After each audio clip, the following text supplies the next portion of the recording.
Hi.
Bantay ba kita?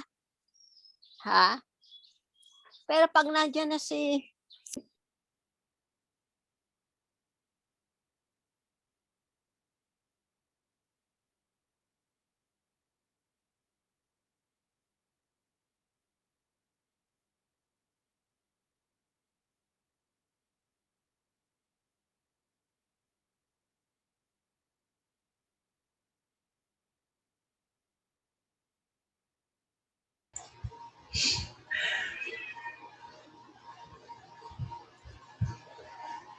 Good afternoon, everyone. We will now begin with the program. May we request everyone to keep their mics on mute in preparation for the Philippine National Anthem, followed by the opening prayer.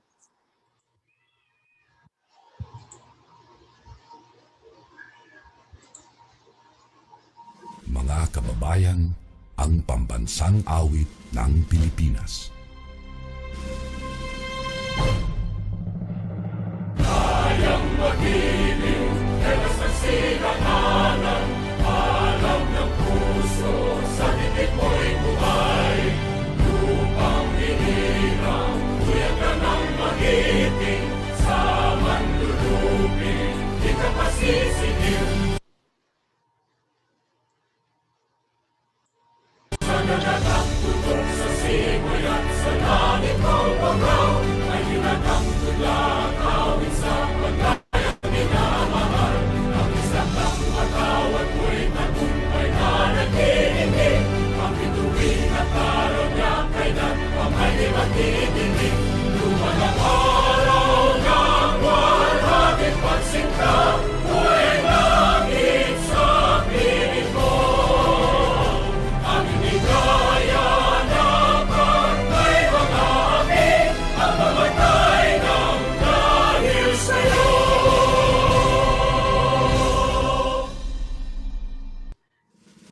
Good afternoon. Thank you for joining Kamayan Para sa Kalikasan Forum. Let's quiet our minds for the opening prayer to be led by Ms. Violeta Imperial, Social Responsibility Specialist, Nature Awareness and Conservation NGO.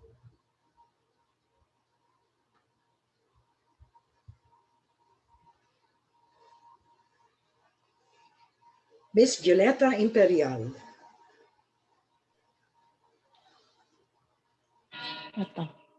Dear God, you are in the presence of the universe and in all the smallest of your creatures. Next slide. Ito. Pour out upon us the power of your love, that we may protect life and beauty. Next. Oh. Fill us with peace, that we may live as brothers and sisters, harming no one. Help us in helping the abandoned and the forgotten of this earth, so precious in your eyes.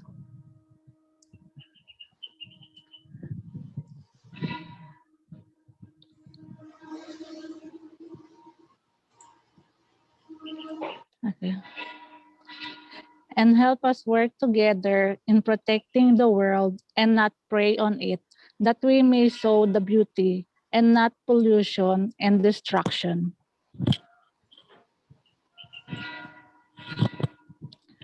Touch the heart of those who look only for gain and at the expense of the poor and the earth.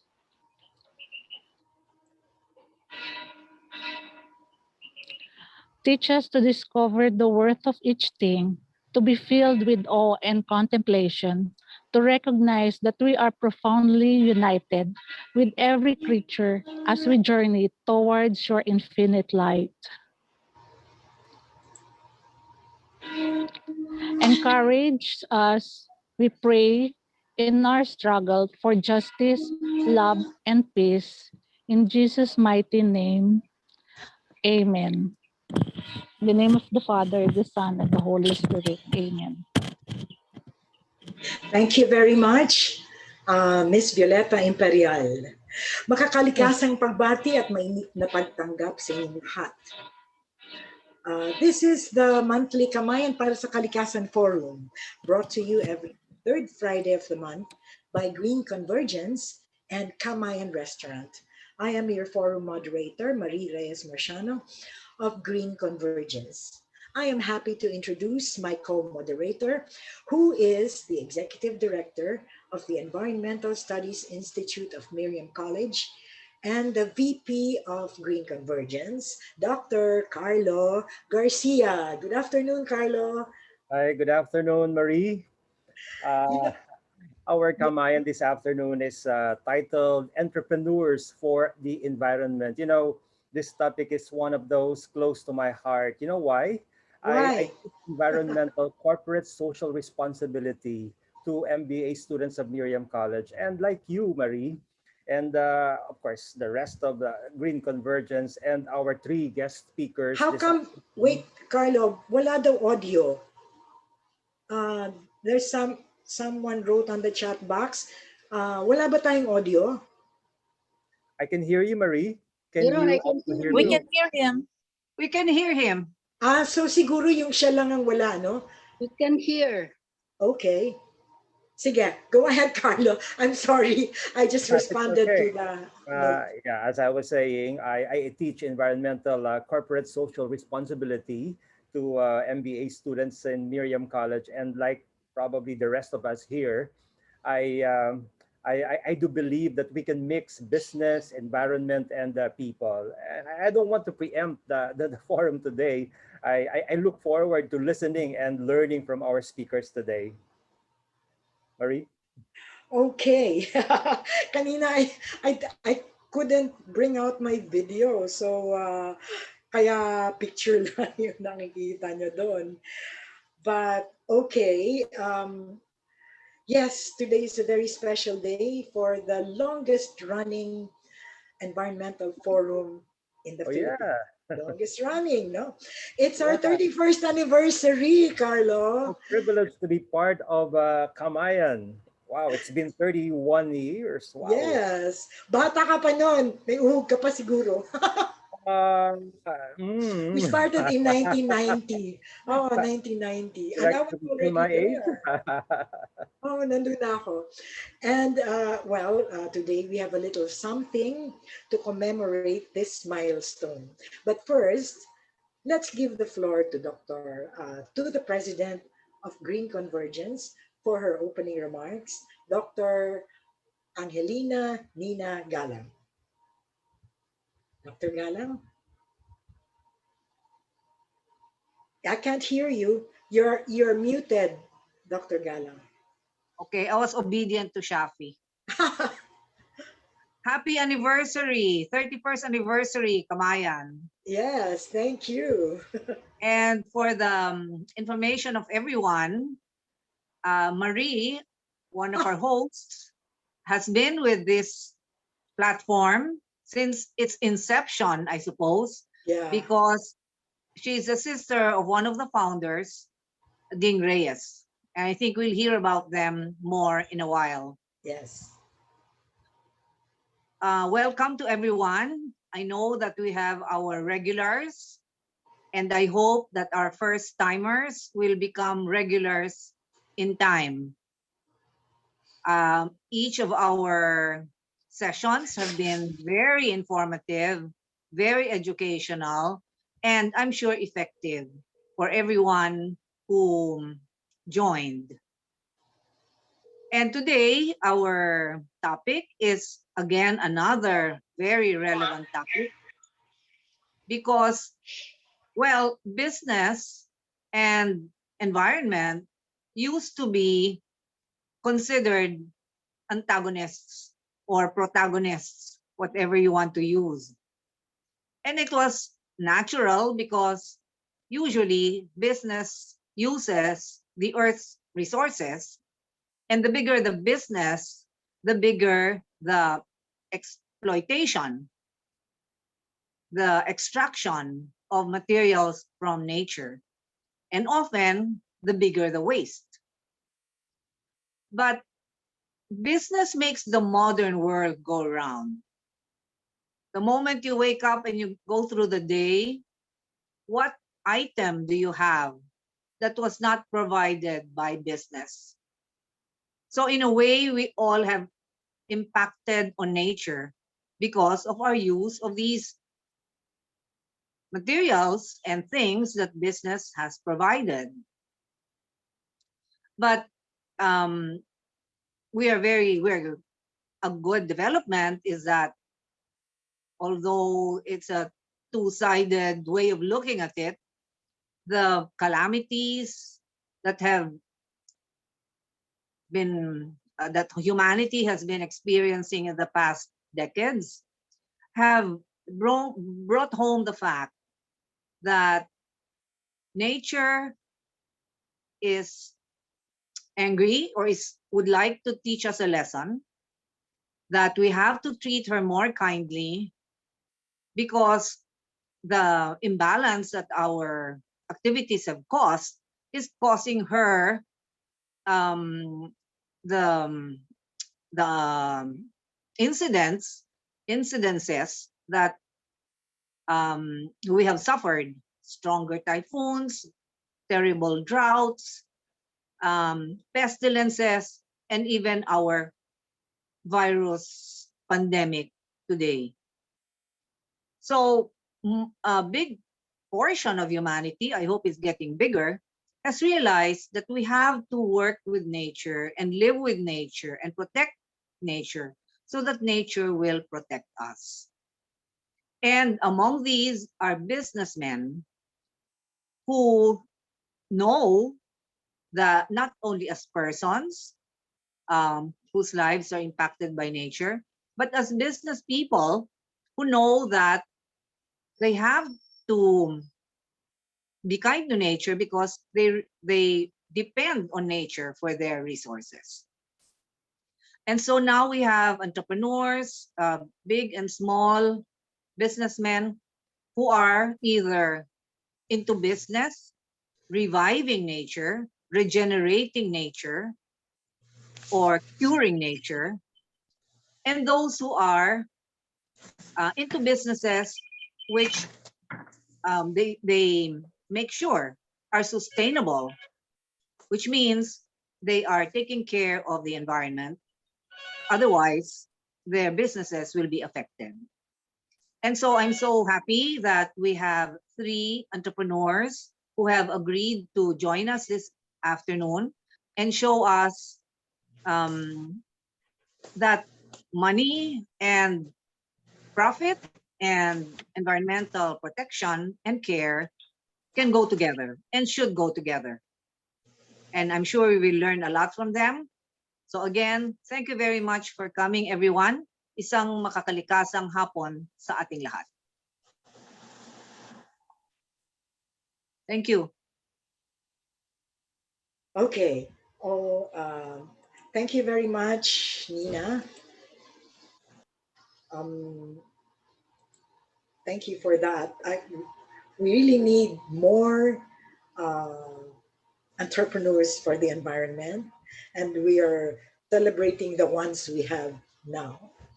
Well, before we move on, for everyone's information, we are currently live streaming at the Green Convergence Facebook page, and the video recording will be uploaded to the Green Convergence website and the Green Convergence YouTube channel for later viewing. Okay, now it's time for that little celebration to mark Kamayan Forum's 31st birthday. I beg the indulgence of our participants and especially our eminent guest speakers for this small delay as we give recognition to the guys, the founding fathers, the triumvirate, who started this forum for love of nature and the environment. I'm sure they never imagined that this would outlive all of them. Friends, let us give a cyber round of applause for the three legendary guys who founded Kamayan Para sa Kalikasan Forum. Shafi, can we please flash their pictures?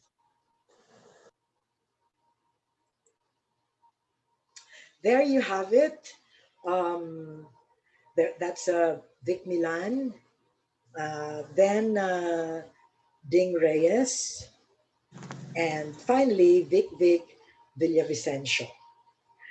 So these three guys put up the first Kamayan para sa Kalikasan Forum and managed it for something like 1990 to 2011 or 2012. So about 22 years. And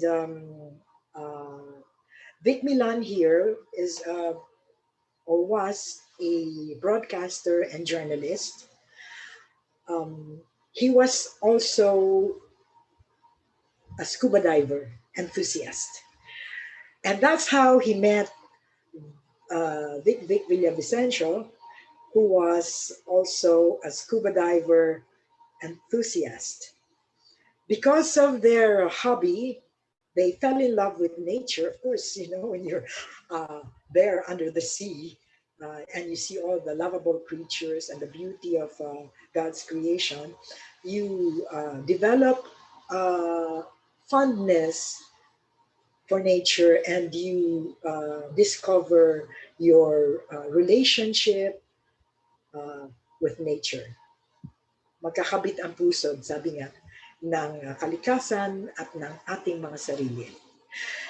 And that's why it was easy for them to get together with another journalist and broadcaster, Ed Aurelio Ding Reyes, who was my brother, to put up Kamayan Para sa Kalikasan Forum. Ed Aurelio Ding Reyes was a professor at Asian Social Institute. He was also a painter and a nationalist historian. He tried to, he published books to try and correct the errors of our history written by the Americans. You know, that's what he used to say. So let us celebrate these three men for giving us, let's celebrate their life, for giving us Kamayan Para sa Kalikasan Forum, and let us hope that this will, I hope at least, no, that this will also outlive me and that it will pass on to generations to come, because we do need more environmental education for the coming generations.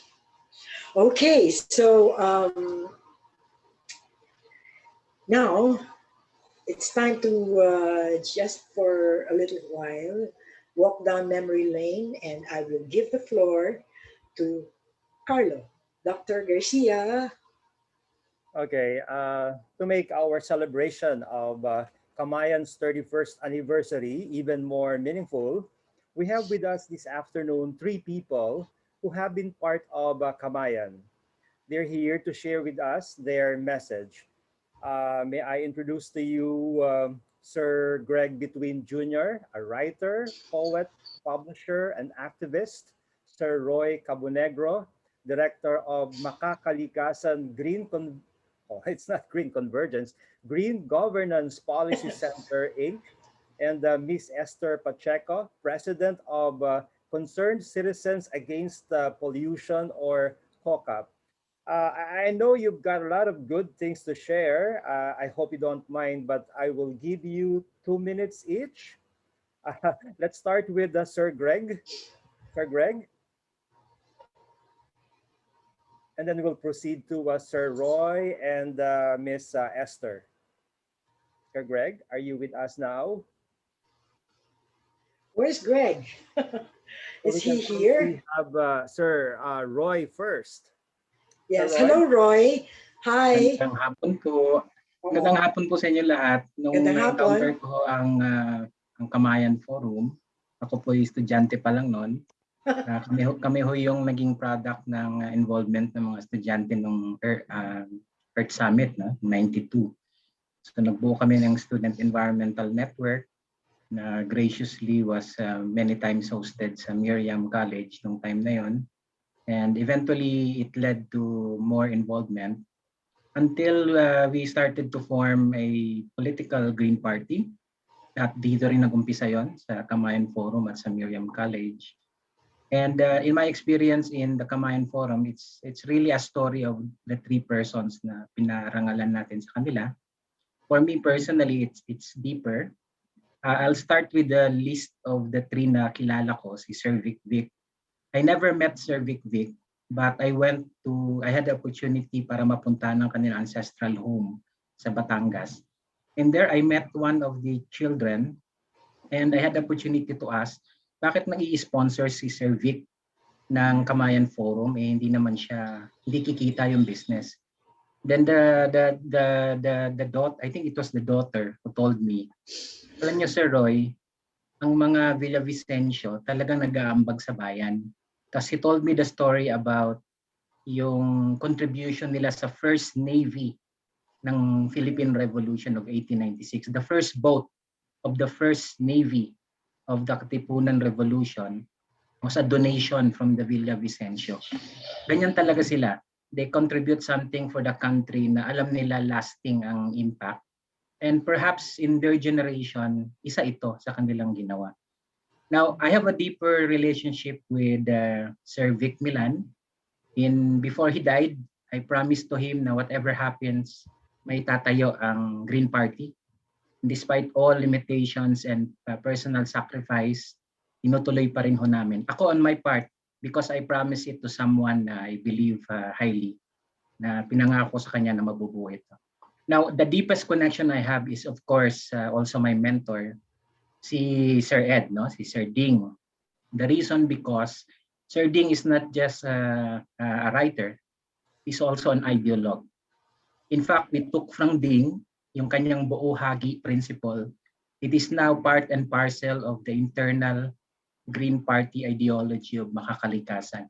If you'll have the opportunity to attend any of our session, you will notice there that we prominently explain the way Ding has explained the concept of buo-hagi.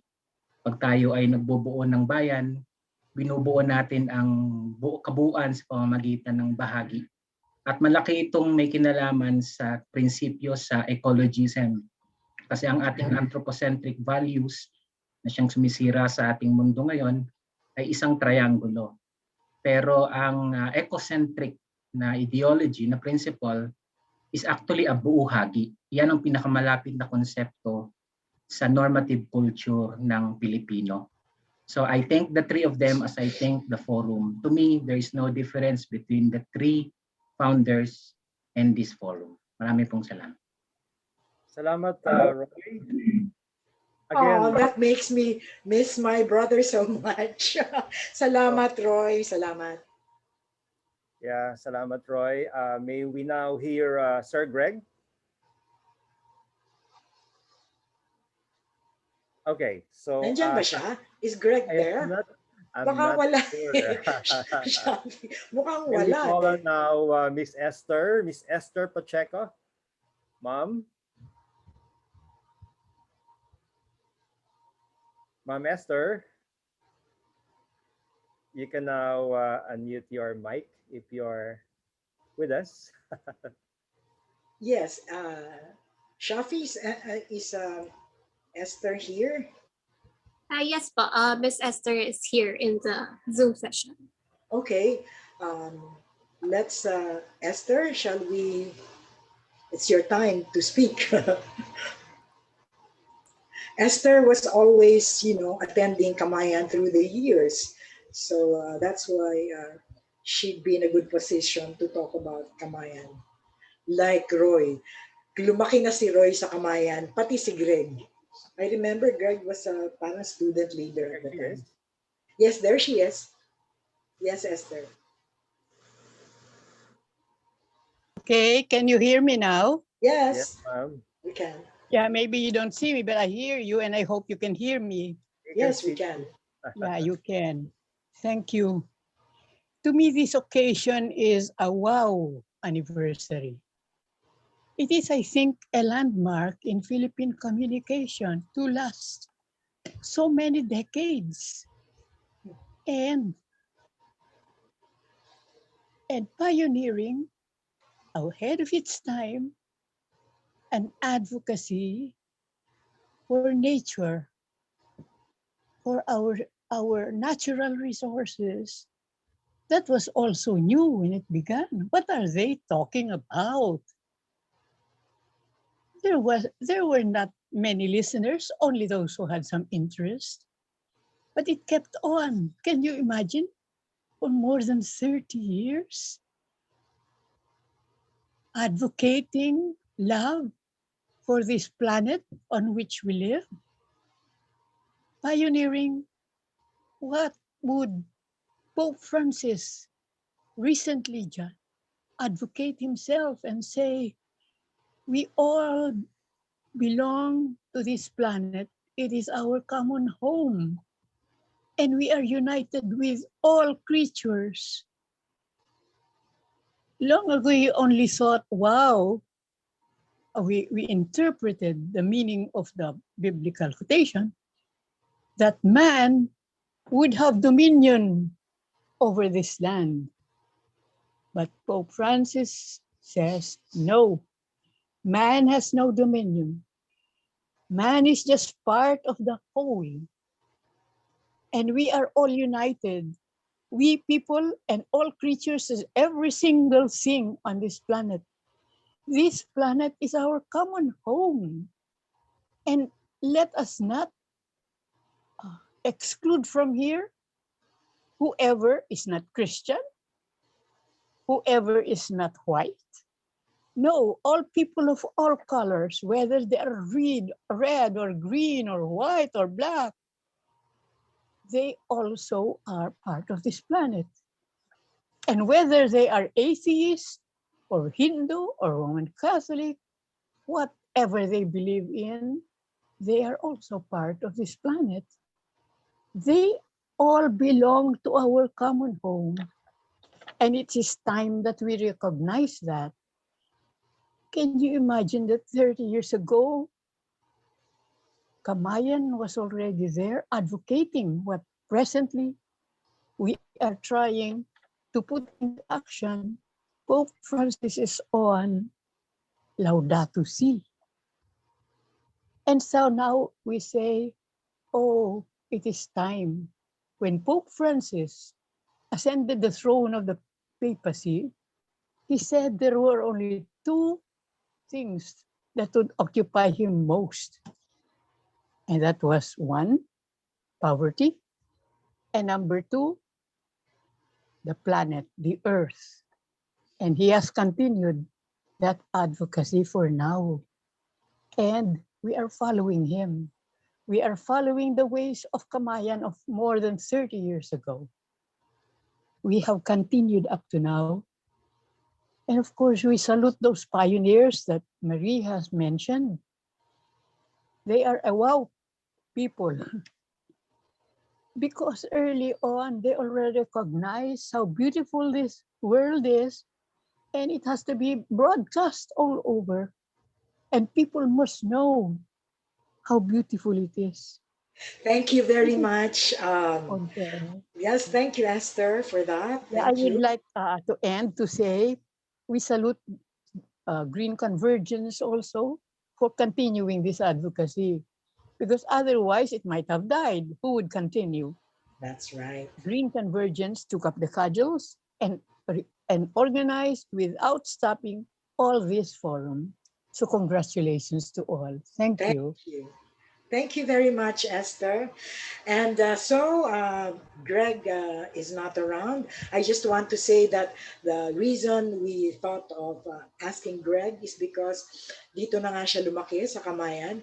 I remember when I first saw him, he was so aktivista, you know, the kind that Alcantara would call a GND or grim and determined. Yung nakatasang kilikili daw, sabi niya, sabi ni Odette Alcantara, another environmentalist that we miss. So we have held off um, our speakers long enough, no? We are excited to hear them. And it's time we presented them. But we need to say some guidelines. Alam na yung usual natin para there's no confusion. Like, sa first portion where we will present, where the speakers will present all make their presentations, there will be no questions entertained. Okay? Uh, the participants are asked to note down their questions kung baka makalimutan nila, no? Because the questions will be asked on the second portion. All the questions will be taken then, but no answers will be given. So this time around, the resource persons will be asked to note down the questions for answering on the third part. So, yung third part, doon na lahat sasagutin ng ating mga speakers yung inyong mga katanungan. So, clear? No questions while the speakers are giving their presentations or right after. Questions on the second portion during the open forum. Pero puro questions lang, no answers yet. Answers on the third portion. I hope that's clear. Okay, so that there will be no expectations that are unmet. Okay, and now for brief guidelines then, let's listen to Carlo. Okay, you know this already. I'll just do it quickly. To avoid distracting ambient noise, all participants are auto-muted for the duration of the webinar, except, of course, during the open forum, when participants are welcome to speak and ask questions. Detailed guidelines will be given at the start of the open forum so that no one will forget. And meantime, you may use the chat box for comments or reactions. You may also post your questions in advance so that we will not forget. And by the way, may we request you to please rename your account by writing your organization and your name. Your organization first, hyphen, and then your name. Later on, we will acknowledge the organizations that are represented here today. Thank you. Thank you, Carlo. And now, eto na yung exciting portion. Our first speaker on this special occasion for Kamayan Forum is none other than the president of Recon X, a company that transforms plastic fuel or plastic waste into fuel. He is likewise the president of VIPO Global Resources, Inc., a company that provides innovative healthcare solutions to various institutions and government agencies. At the same time, he is the Vice President for Community Affairs of the Junior Chamber International Manila chapter. To talk about turning plastic into a renewable resource, let's welcome Erwin Poe. Okay, good afternoon, everyone. First of all, I would like to thank the organizers for inviting me here to this forum and giving me the opportunity to talk about our efforts in waste management and recovery. It is also such an honor to be, speaking among uh, the esteemed participants here. And thank you, Dr. Carlo Garcia and Ma'am Marie Marciano. And again, a very good afternoon to you all. Okay, so if I may share my screen. Okay, so before we start, okay, I would like everyone here to think of the first thing that you think of when you hear the word plastics. Okay, I'm quite sure that the words would be non-renewable, non-biodegradable, harmful to the environment, eyesore, etc.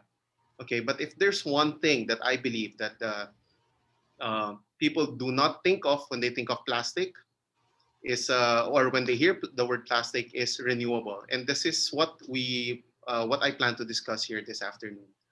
All right, so the problem of plastic waste is a major issue not only in the country but all over the world. Although recycling and composting efforts and activities have intensified worldwide, the sheer amount and volume of plastic waste continue to increase rapidly every single year. And having said that, it is quite evident that more and better technologies to reprocess plastic waste and waste in general should be developed and implemented. And with regards to plastics, if we continue to do as we do now, there will definitely be and eventually be more plastics in the ocean than marine life. And also with the ever increasing over reliance on energy consuming technology and devices, the creation of an alternative energy source is also something that should be tackled. And amidst all these challenges, we at Reconics Energy, we try to effectively address these issues through our various conversion and upcycling efforts and solutions. Our goal mainly is to effectively minimize plastic waste, reprocess plastics, and offer a less environmentally damaging product. Our process to convert these wastes into fuel and other products, they were developed and perfected over the past decade. And so, uh, who are we? What are we and what do we do? So essentially speaking, aside from what's being stated there in the slide, we are essentially a company that deals with the upcycling and energy recovery of petroleum-based products as well as materials recovery of various wastes. We decided to start with plastics because this is the most pressing issue on hand, but we do not plan to end there. As a matter of fact, this is just the beginning, and we plan to eventually process various waste streams as we go along. So as a start, my name is Erwin. I'm the president of Reconics Energy and also currently the vice president of community affairs for the Junior Chamber International Manila. So aside from this effort in the private sector, we also do a lot of community-driven efforts and environmental protection projects with my organization in JCI Manila. So what do we do at Reconics Energy? So we would like to, I personally would like to explain this 3C that we have developed, okay, which is to collect, to calculate, and then to create. Um, so, okay, I might have missed the collect slide. Apologies for that. But we believe that trying various methods in managing waste is the best way to advance innovative ideas because we need these ideas not only to create value but also to foster social progress. So from collection, so we work with a lot of institutions from the private sector all the way to civil society organizations, uh, LGUs as well, and even down to the communities. So we collect them, but then, of course, once we collect all these waste, there has to be a way for us to quantify the impact together with the various stakeholders in this effort. So we also provide ways to on how to properly calculate this and then deliver them in measurable form.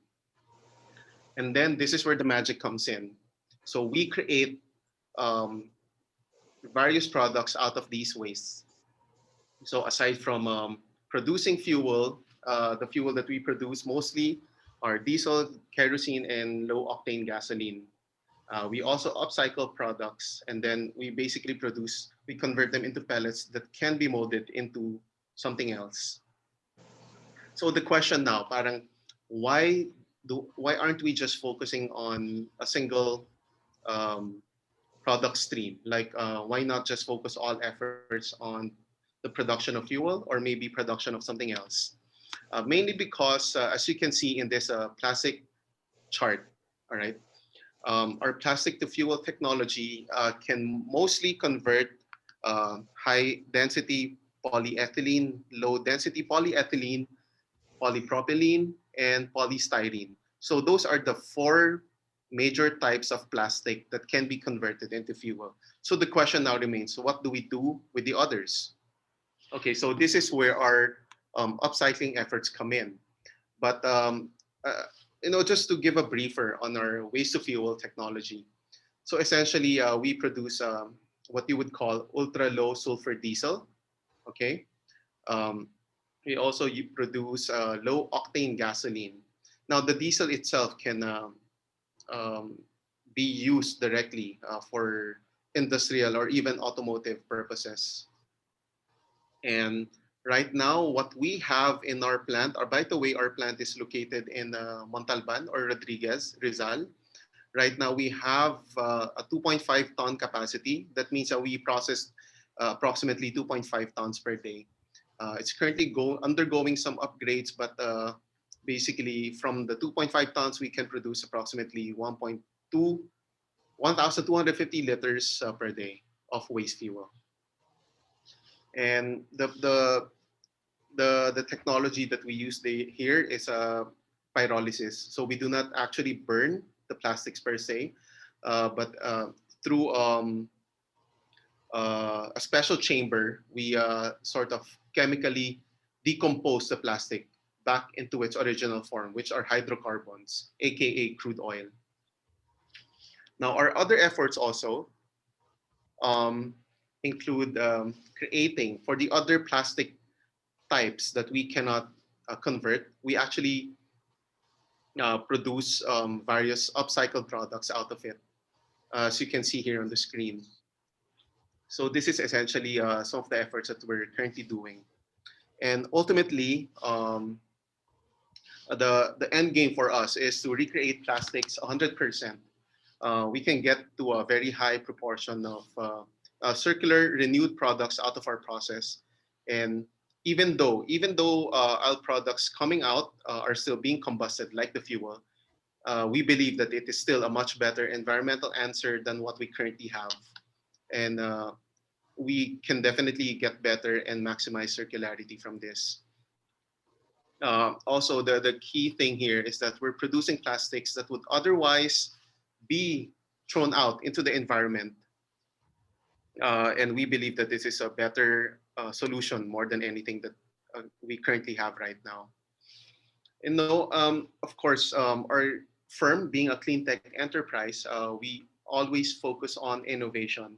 So we currently have this creative selection process, similar to the natural world, wherein there's natural selection, generation after generation, improvement after improvement. This is what we also apply here.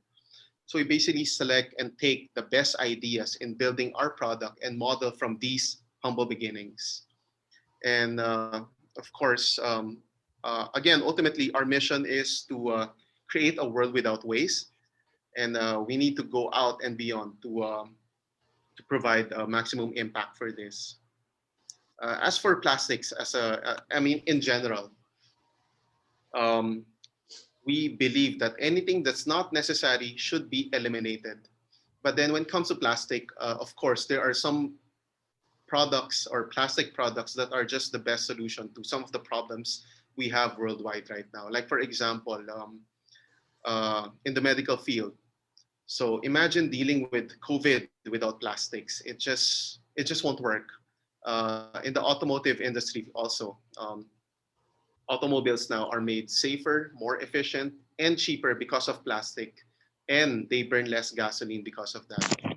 So there are many really good uses of plastics, and it's simply a matter in our humble opinion, it is just a matter of disposal and management, and this is where we come in as we constantly look for ways to on how to renew them either as an alternative fuel or something that can be used again, thus completing the entire circular economy cycle.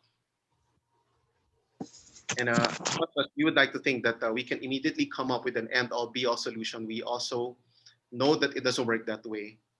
The good thing about testing these various innovations is that it requires basically constant participation, not from us also, but from the community and all the stakeholders. And that ends my presentation. So if there's any additional questions outside this forum, you may contact me on LinkedIn. I'm also on Facebook. So again, thank you very much and have a pleasant afternoon, everyone. Thank you. Thank you, Sir Erwin. Be assured that we are one with you in creating a world without waste. Thank you.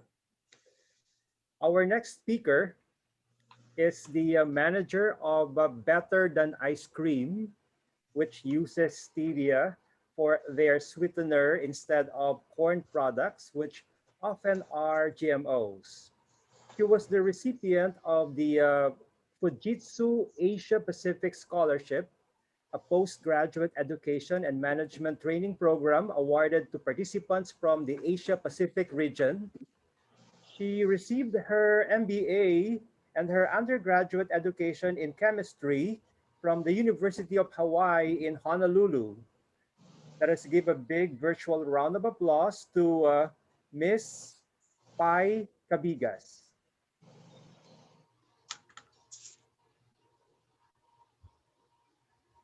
Hi, good afternoon. I trust that you can hear me well. Yes, we can hear you. Okay, hi. I am Pai Sabigas. I'm the general manager of Better Than Ice Cream that we started about 30 years ago. The basic products that we produce are yogurt-based products. We are known for our frozen yogurt product, which composes the bulk of it. In the past couple of years, we have started also offering other yogurt products to keep up with our healthy line. Frozen yogurt, way back in 1990, was not a popular product, although a lot of people know yogurt as a healthy food. A lot of people didn't want to touch it because it was not desirable taste-wise. So we had to put a product out in the market that we believe would be tasty at the same time as being healthy. Because if you're able to convince people to eat something that they would want to eat on a daily basis, then it's easier to convince them to continue with a healthy way of living. Now, the past 30 years has been a continuous process for us of reinventing and improving our product. When we started in 1990, our products, our yogurt products, frozen yogurt products, were all sugar-based. In 1995, we came out with our first no sugar added product.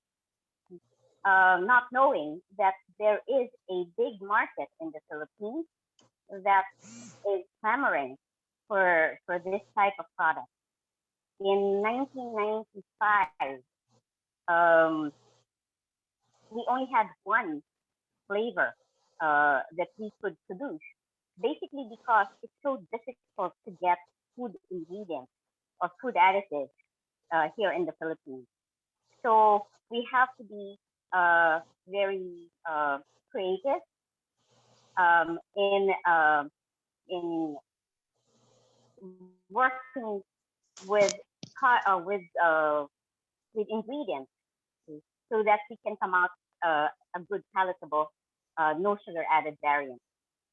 Um, Over the years, a lot of food additives became more accessible here in the Philippines. So it became easier to develop more flavors. However, the ingredients that were available were basically um, artificial sweeteners.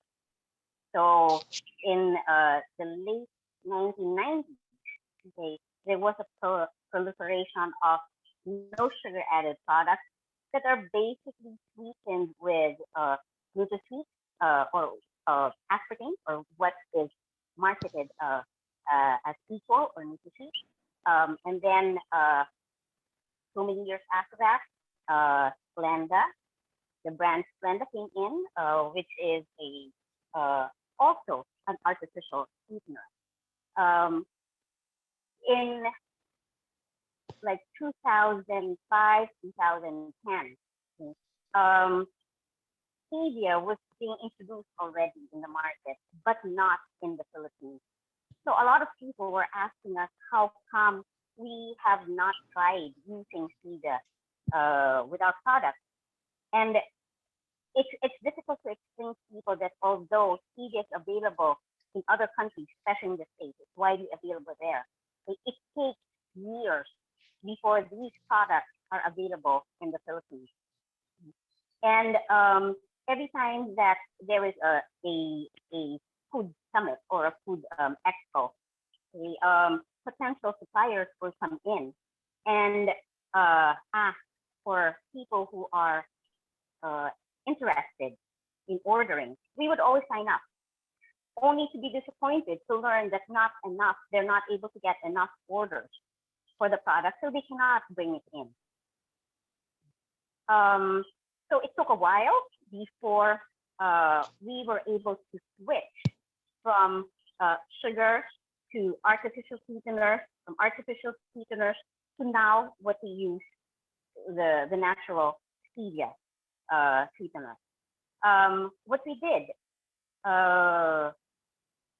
more than 5 years ago was to partner with a local company that produces stevia. They plant. Stevia is a plant, and the leaf.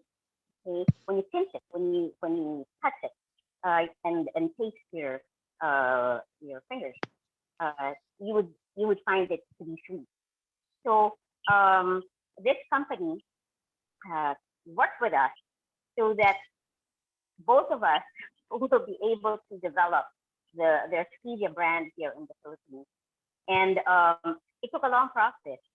When they started, I remember them giving me, sending me a sample of their plant that I didn't know what to do with, just so that I know that it is from the plant.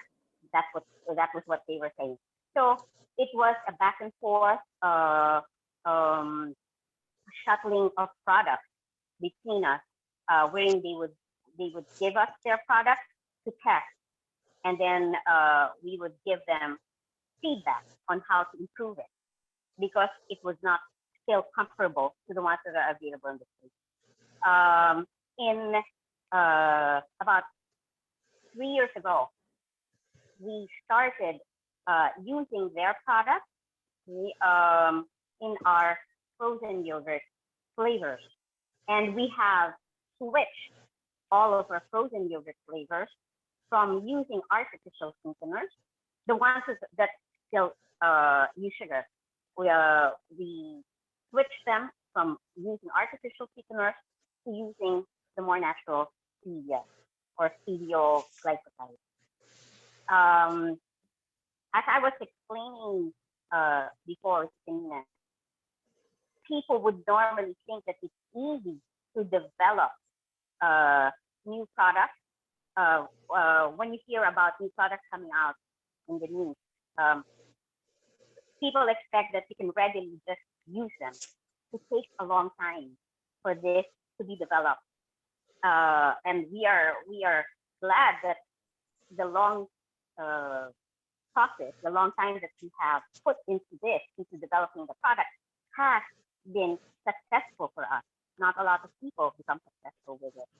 Right now, I think in the market, we have the most number of no sugar added stevia sweetened frozen yogurt products. We plan to expand this more, um, and not just with the use of stevia, but also looking for other alternatives for other ingredients that we use in our product.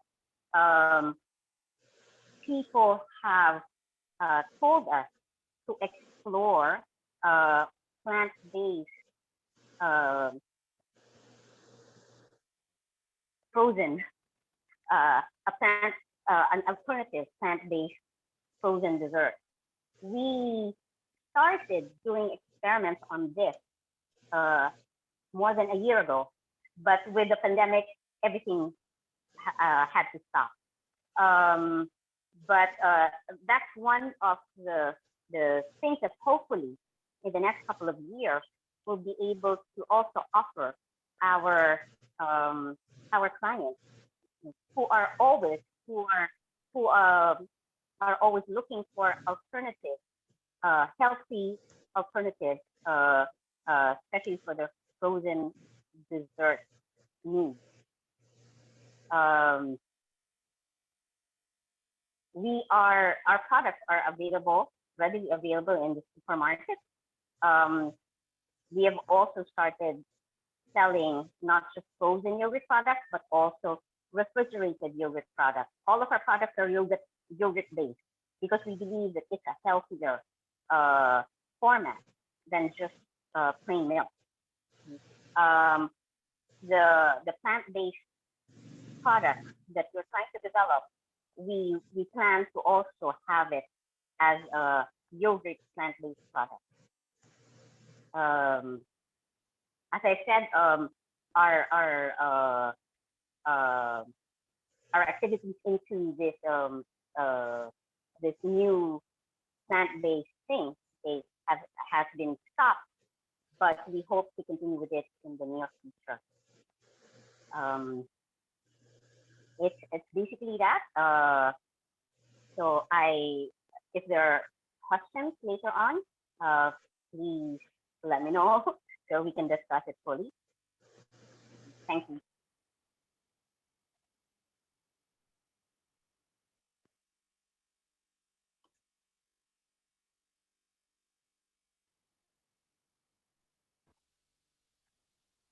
Oh, thank you, Miss Pai. Marie? Oh, wait. I was talking, but I was muted. Oh, So, okay, yeah, because Pi ended abruptly. And well, thank you very much, Pi, for producing healthy food that has no GMO. That's really, GMOs are really scary.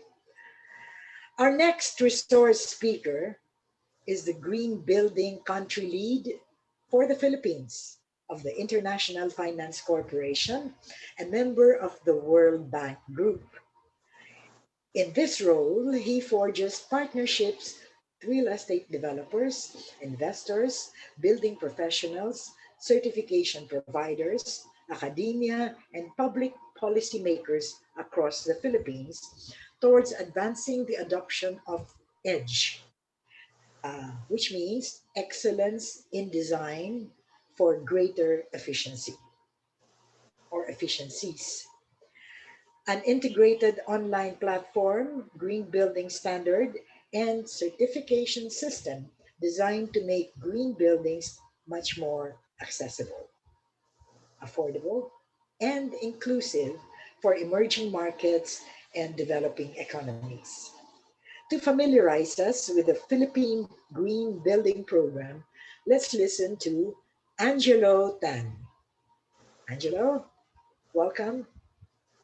Good afternoon. Hello, good afternoon. Can you hear me? Yes, we can hear you. That's great. First of all, thank you to Green Convergence for inviting me to speak about IFC's work in green buildings, and also congratulations on the occasion of the 31st anniversary of Kamayan Para sa Kalikasan, which I think is a great platform to bring sustainability advocates together for knowledge sharing and exchange. I did prepare a few slides for this presentation, so let me just try to see if I can share this. All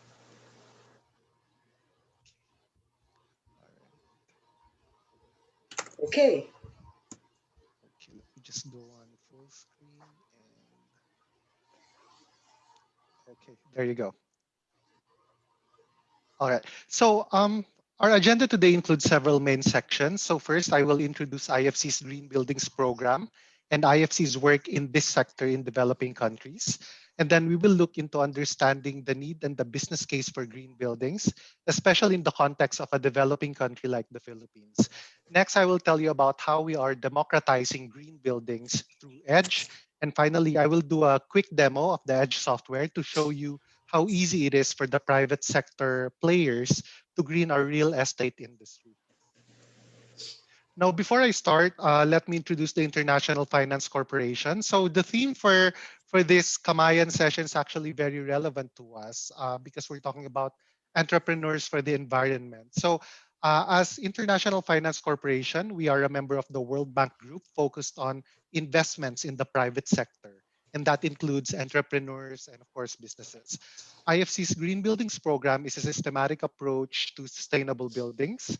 It is a four-part strategy that includes working with banks, investing directly into the building sector, so that means developers, advising governments on green building codes and incentives. So if you're familiar with the Philippine Green Building Code, we actually developed that with the Department of Public Works and Highways. And of course, finally, the EDGE certification program, which is a green building rating system. As you can see, we have been very successful in this space, including almost $6.4 billion in investments and 17 million square meters of certified green space. Now, why are we so heavily invested in green buildings? We know that climate change cannot be solved without tackling buildings. Large portions of the population are moving into cities, rapidly growing in emerging markets.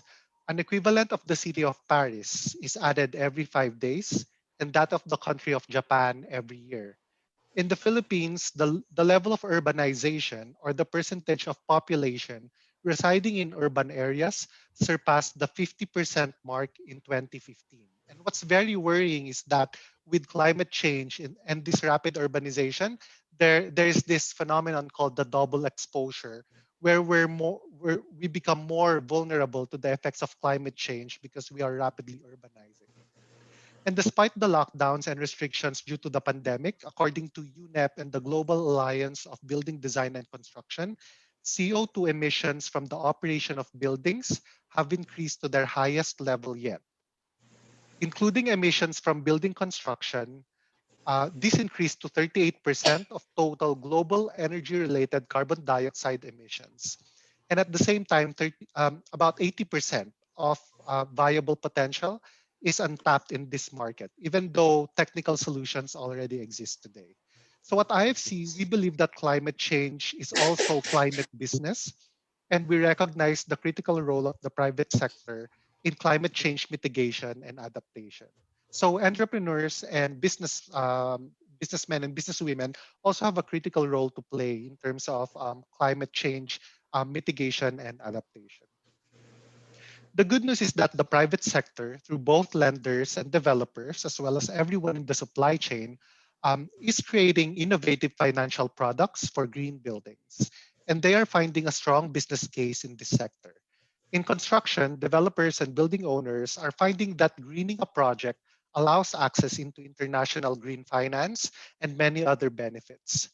IFC is now working with banks to launch green mortgages, and we are helping clients access capital markets to somehow open the roads into investors who want to invest in businesses that are friendly for the environment.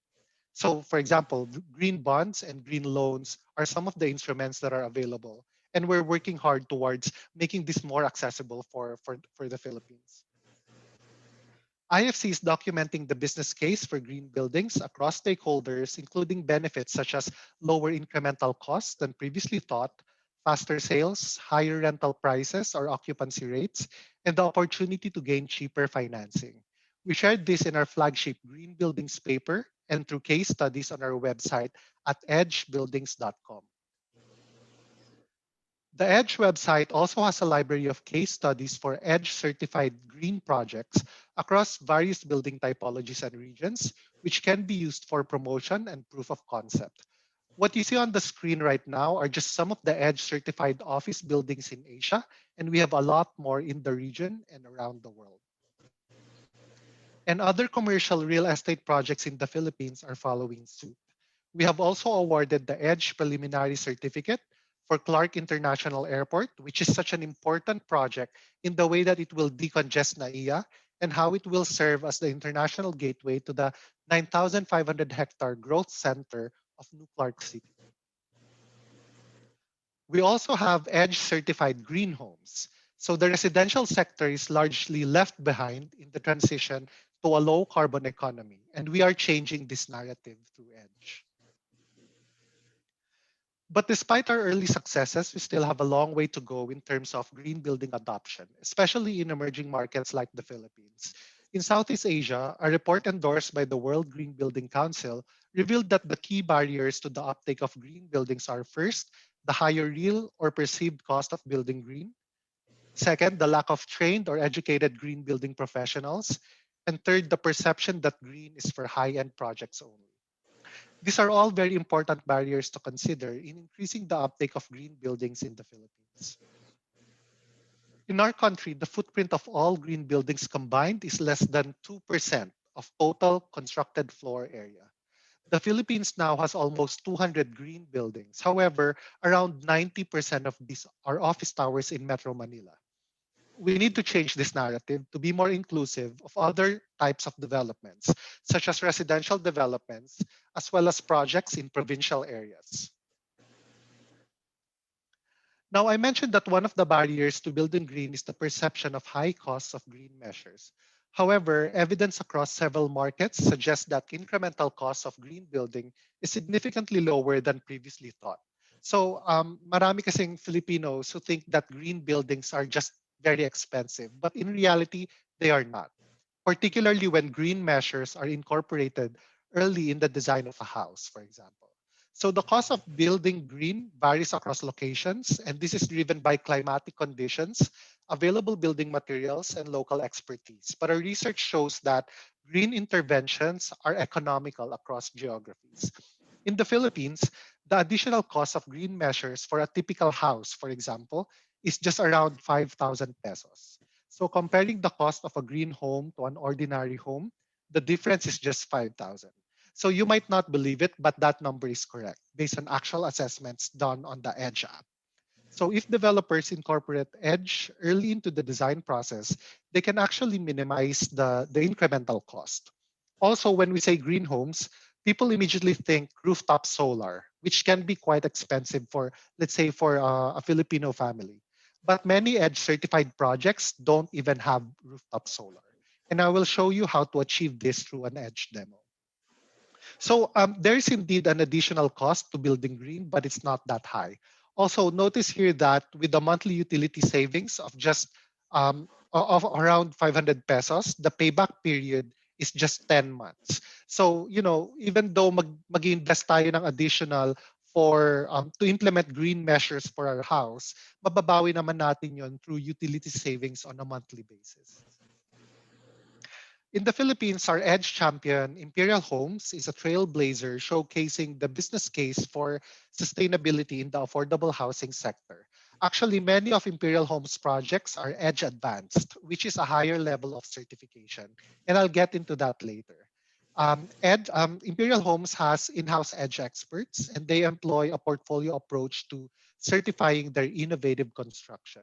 And their case studies include home buyers who use their utility savings to start their own enterprises. So they put up their own sari-sari stores because they have additional savings on their utility bills. Of course, and aside from improving their capacity to also pay their monthly mortgage. So it really means a lot for the ordinary Filipino family to to buy and live in a green home.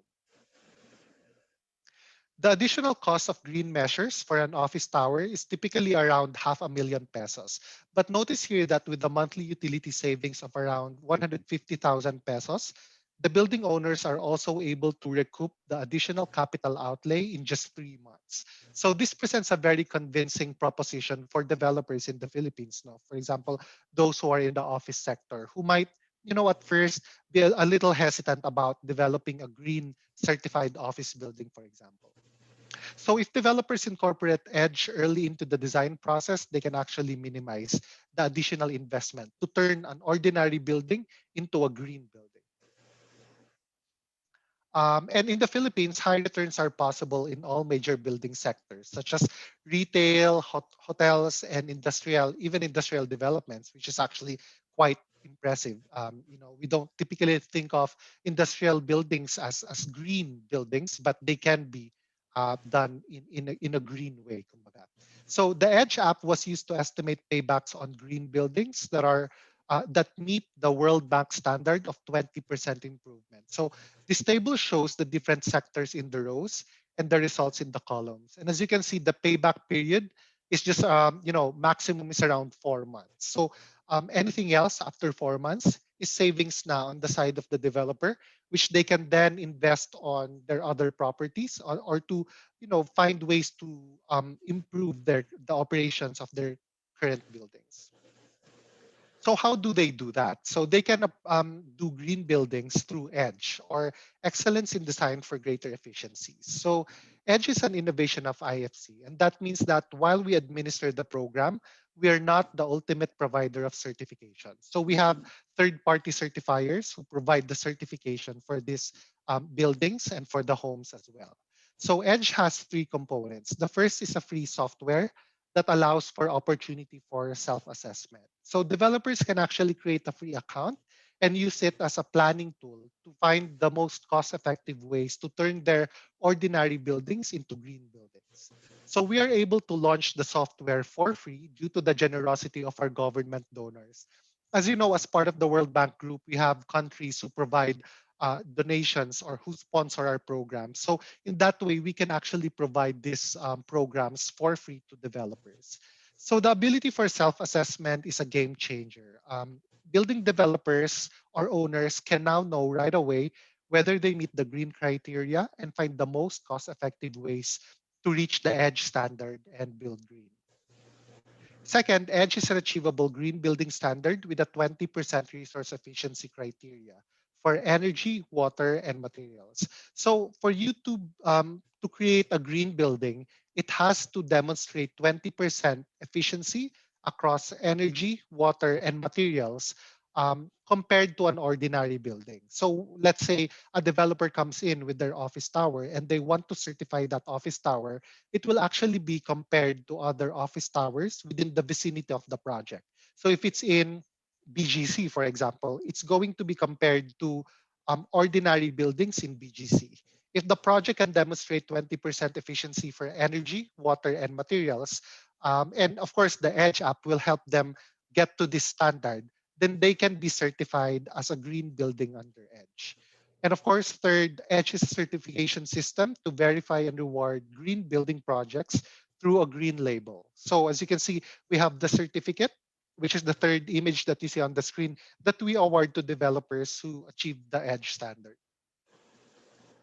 Now, EDGE certification is possible for new and existing buildings and across all building typologies. So we can certify even aside from offices, no, and homes, we can do retail development, so even shopping centers.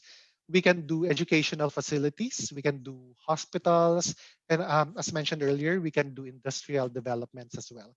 As we say in the EDGE team, anything that has four walls and a roof, we can actually certify. So if you know of any project that you want to convert into a green home so that it does better for the environment, let us know and we can help you do that. So Edge is like laser focused on three categories of efficiency. So as mentioned earlier, we have energy, water, and materials. Edge has a lot of data that defines the baselines that are location specific and sector specific. So within sectors, we even have differentiation for socioeconomics. An office project in Davao, for example, is going to have a very different baseline than a retail project in Cebu. And in Cebu, a mid-end townhouse development will be very different from a high-end condo development. So doon nako-compare yung mga projects who would like to certify with Edge. The Edge methodology is publicly available on our website, and you can access this through edgebuildings.com. I can provide the presentation to you after this, so you have a copy of this, and so you can access all of these links that I'm talking about. Now, Edge, all of the Edge certified projects save on resource efficiency, but there are three levels to reward those who go above and beyond. So as you can see on the screen, to reach Edge certification, a project must achieve 20% resource reduction in all three of the categories: energy, water, and materials. The next level is Edge Advanced. So because of the focus on carbon, we emphasize getting to an energy savings of at least 40% on site. Water and materials continue to be at least 20% better than the baseline. Though, of course, again, we encourage clients to achieve even more. A lot of the green buildings that we've certified in the Philippines are actually Edge Advanced, which just shows to the rest of the world that even developments in an emerging country like the Philippines can achieve higher levels of green building standards. So when a project reaches Edge Advanced, we consider this zero carbon ready. And that means that any project that has achieved Edge Advanced status can in the future be eligible for zero carbon certification. And how will they get there? After achieving 40% on-site efficiency, the project can top up the rest of its carbon footprint through renewable energy procurement or carbon offsets. So zero carbon requires to first get Edge Advanced certification and then look into the operational certification for zero emissions. So something we're very proud of is that the first Edge zero carbon building in the world is actually in the Philippines. So it's called Arthalan Century Pacific Tower here in BGC. So, it just shows na even, developments in the Philippines can be kumbaga pioneer in the world in terms of zero carbon developments. And we're now looking to certify other developments here in the Philippines as well with zero carbon. So something that we're very proud of. Now I wanted to show you how the Edge app looks like, but just today it went into maintenance mode. So we're actually doing Edge version 3 at the moment. So let me see if it's available now. And I'll show you how it works and maybe demonstrate how easy it is to build green. So you can access our website through edgebuildings.com, and you can access the Edge app through this button on the upper right. It says Edge app. So when you click on that, it opens the Edge app, which is currently on maintenance mode. So I'm just gonna skip that part. But what I will do is I will provide you some resources so you can see how it works, so you can appreciate it. And I do apologize for that maintenance, but it will end in 40 minutes. So if you actually go through app.edgebuildings.com, you will see how the Edge app looks like. And again, free naman yung account. So I'm going to try to show a YouTube video that shows how Edge works. Although I'm not sure if the audio will work, but maybe let's try this and see what happens.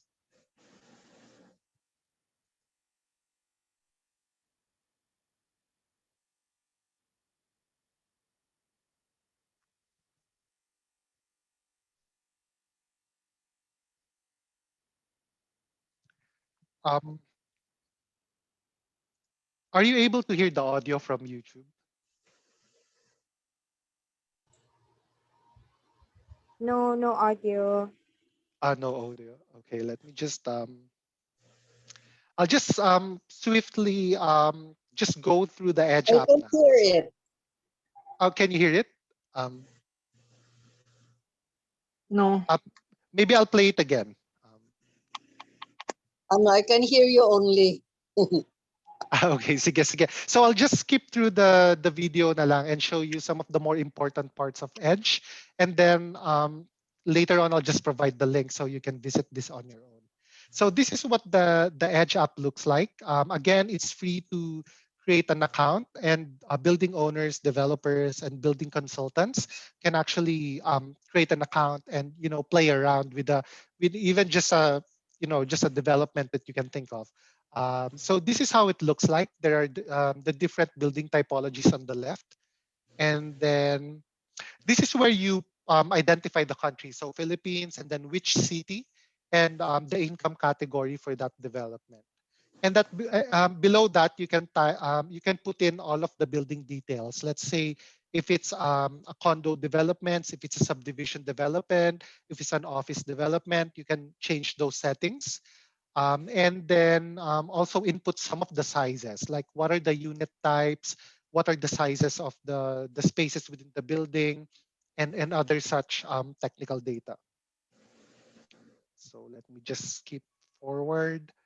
So this is where you put some of those information. And then here, for example, if it's an office development, how many square meters? If it's a residential development, for example, subdivision, how many houses you're selling, and what are the sizes of these houses? And that's important because at the very top, it will actually compute what are the final energy use, what are the final water use, what is the utility cost for that building. Which is very good, no, from the perspective of developers and also potential buyers, because they can already explore how much are the cost on a, let's say, on a monthly basis. So just skipping forward. Um, as I mentioned earlier, Edge is about three different resources. So these are energy, water, and materials. And what's very good is that it actually identifies some of the measures that you can implement on real estate projects. So for example, for energy, if you can implement natural ventilation, so as you can see, HM09 is on natural ventilation. You can put in external shading devices, which are actually very sustainable. You can put in insulation of roofs, you can put in insulation of external walls, which somehow help in maintaining the temperature inside the house, and which prevents overheating. So you don't need to use the aircon a lot. And that's very good for the environment. No? And as you select those measures, it will tell you what is the cost. So as you can see here at the top, incremental cost. It will tell you how much it would cost you to implement those measures, and what's the payback period in years, considering the utility cost reduction that you will be able to benefit from because you're implementing those measures. So same goes for the other measures. So um, again, Edge is about 20% efficiency. So as you select those measures, it will show you. So right now, 16%. So parang 4% na lang for you to reach the Edge standard for your building to be considered a green building. Um, and then we also have technical manuals available on the Edge app so that if you need guidance for your projects, you have a complete technical documentation to guide you. For water naman, we have low flow shower heads, for example. So low flow shower heads are actually matipid in terms of water consumption. Dual flush for toilets are actually matipid din sa water. And of course, rainwater harvesting and recycled gray water are also very sustainable measures. And for materials naman, for example, if you have concrete that has some recycled material, so you will select those settings. And what's very good about that is at the very top, it again computes the payback in years and what are the incremental costs. One of my favorite features is actually, let me see. So I can't actually show it, but there's a button here on the upper right, and it lets you click that, and it will show you what are the reductions in carbon dioxide emissions, GHG emissions, which are very important from a reporting perspective. So it's a complete tool that developers and building owners can use to kind of assess what are the impacts on the environment of the sustainability measures that are being implemented. So that's how it looks like. Again, my apologies na I cannot show you the Edge app right now, but I'll just show you the links so that you can play around with it. And then if you have questions, just let me know. I can provide further assistance to you. Just going back to the PowerPoint, just a few more slides about how we can work together. So IFC has also thought through many technical assistance options. So we include in-house and hired edge experts who are accredited by IFC, who can actually provide technical assistance to you to turn your ordinary buildings into green buildings. Finally, some of our certifiers also have a no-cost option for technical assistance. And you can view some of these options in our YouTube channel and also on our website. We also have many options for deeper technical training, including pre-recorded online modules and live stream training. This is actually the first step if you want to become an edge expert, which is a credential that you can attach to your name. So I myself did my edge expert training, and it can help you become a sustainability practitioner in real estate development. I would also like to announce that one of our certifiers, PGBI, will be conducting an Edge Expert training for 3 afternoons on March 24 to 26. So we have this announcement on our website. So if you're interested to register and become an Edge Expert, you can go to our website or reach out to me so I can refer you.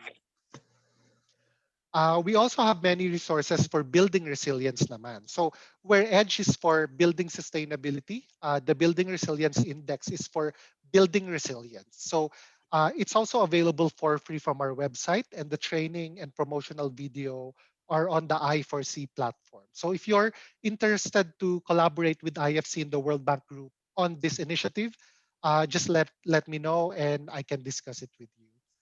Um, Before I end, I would also like to acknowledge our donor partners who have made EDGE and IFC's work in green buildings possible. So these governments and institutions are the reason why we're able to offer the EDGE software application for free, as well as all of our awareness raising and promotional activities.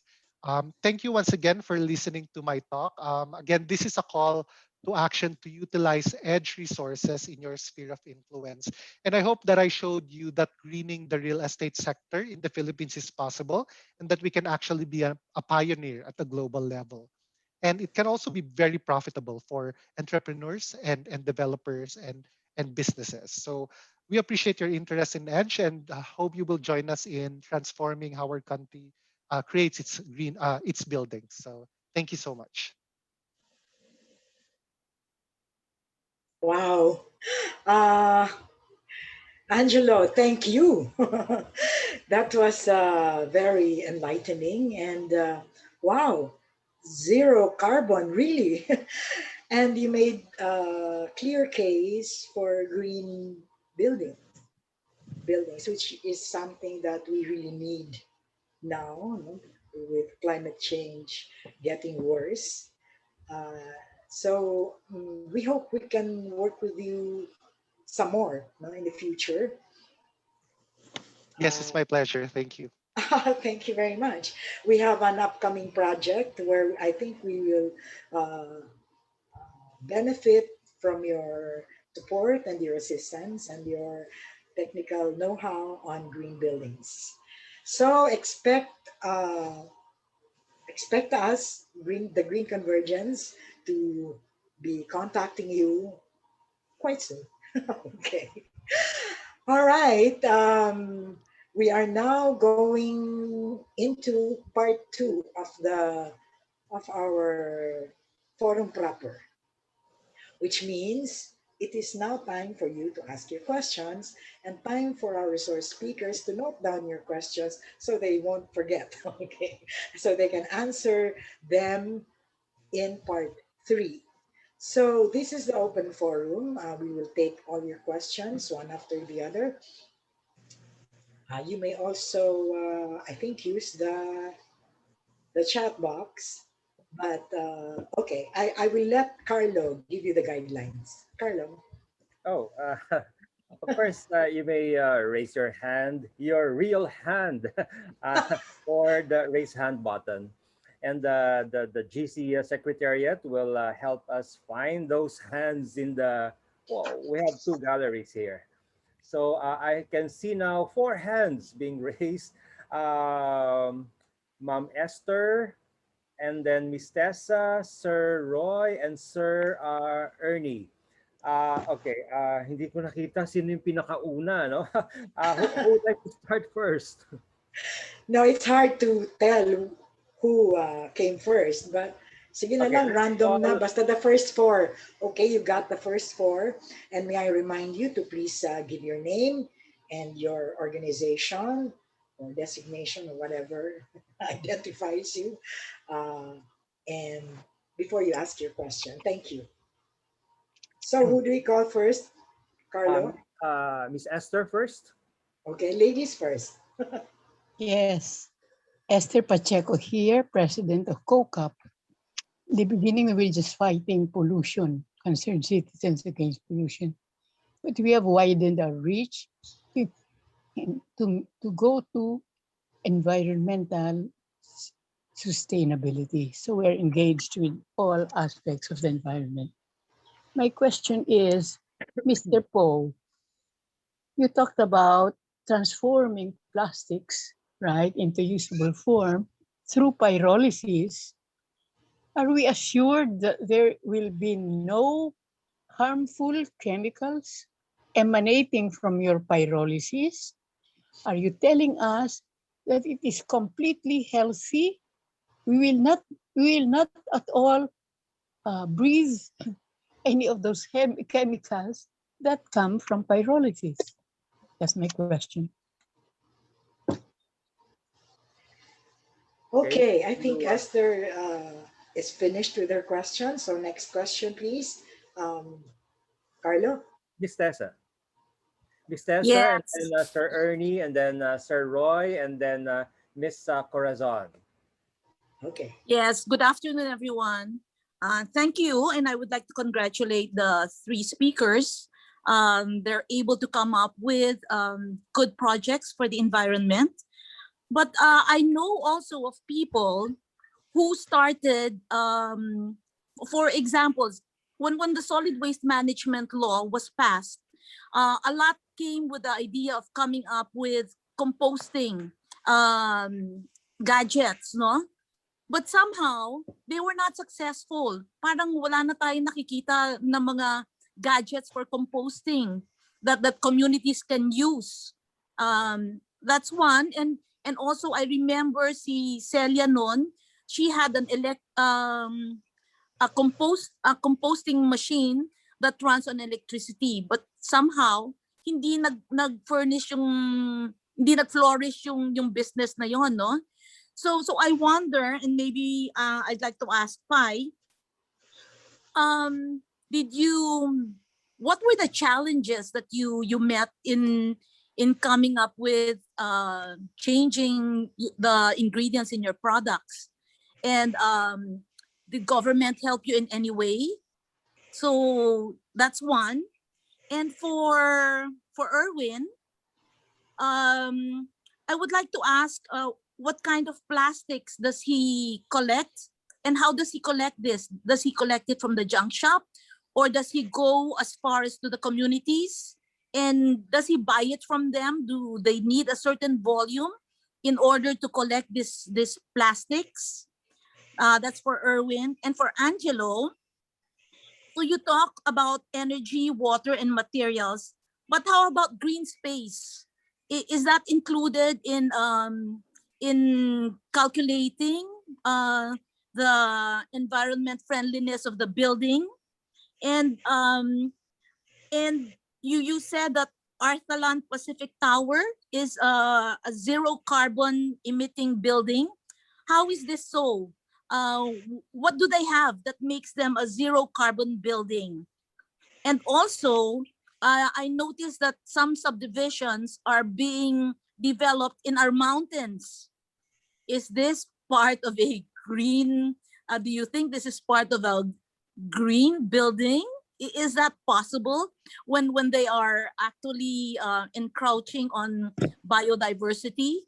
So anyway, those are loads of questions for our speakers. Thank you so much. Sir Ernie?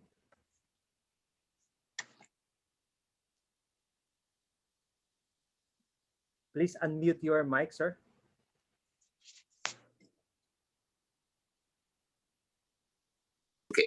Good afternoon. Congratulations on the 31st anniversary.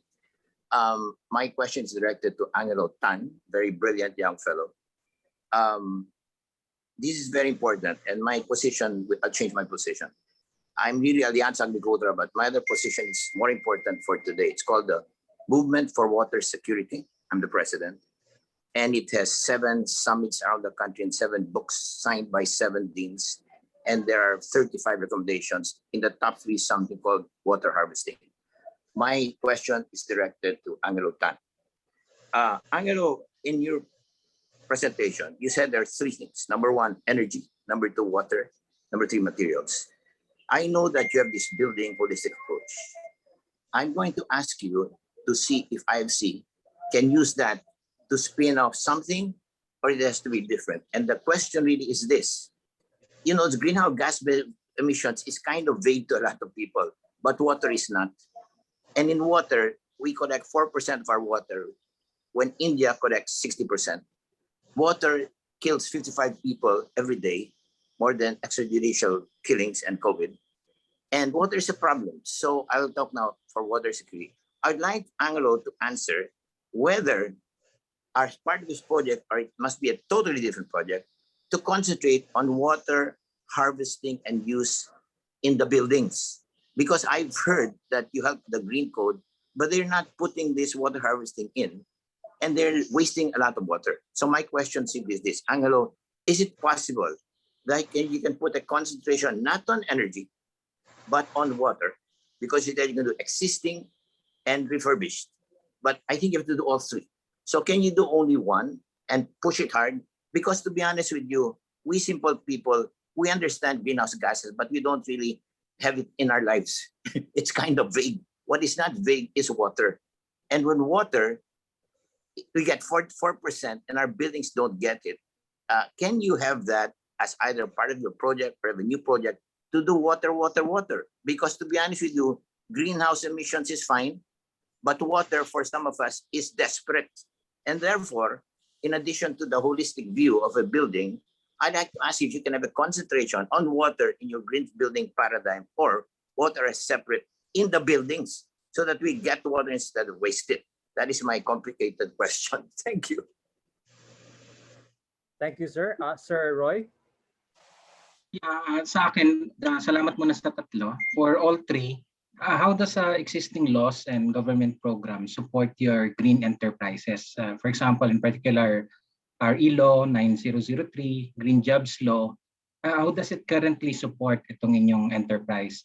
And if you have any comment on the itong zero lifestyle bill na pending ngayon sa Congress, how do you think that would also impact on your enterprise? For Erwin, what is your company's involvement and results of your work in Montalban? I'm particularly interested kasi may tinatayo kaming chapter dito, and alam niyo naman ang problema sa Montalban, no?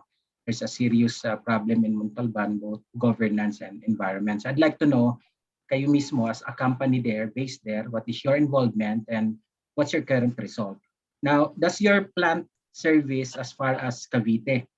And I ask this because our group recently entered into an arrangement with the municipality of Ternate, who have their own municipal MRF, and they have now been convinced na to tackle also plastic waste. So papasok din kami doon. So it's important that we know whether your service can also extend there. And what is the ballpark figure of setting up something like this in a municipality? Can a third-class municipality afford a system like this as part of their municipal MRF? Now for Angelo, does the no cost option extend to certification of community infra of poor, vulnerable but critical groups like indigenous people tribe, or say their tribal hall complex? Can it not be a service that is totally free to them? Kasi may bayad itong service ninyo eh. So I wonder whether itong no cost option ninyo can be fully no cost for certain groups. Now, I ask this for a particular concern namin in another involvement sa mga dumagat remontado dito naman sa Tanay itself. Thank you very much. Thank you, sir. Dr. Cora Claudia. Hi, good afternoon. I have suggestions and questions. One to Mr. Edwin Po.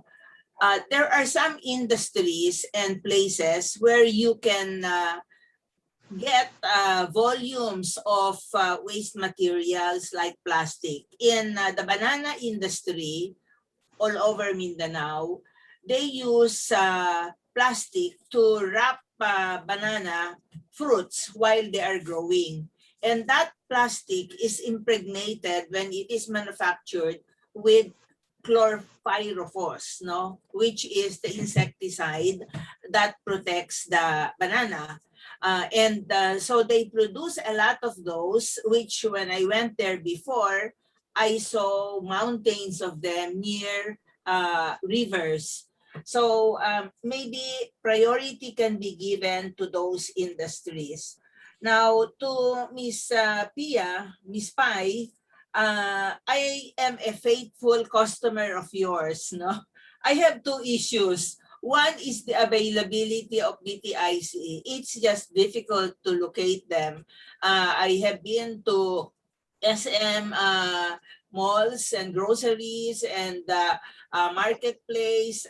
Very few handle them, carry them. SM carries just the Greek type, but not the yogurt type. And the second issue that I have is I just received an announcement recently through internet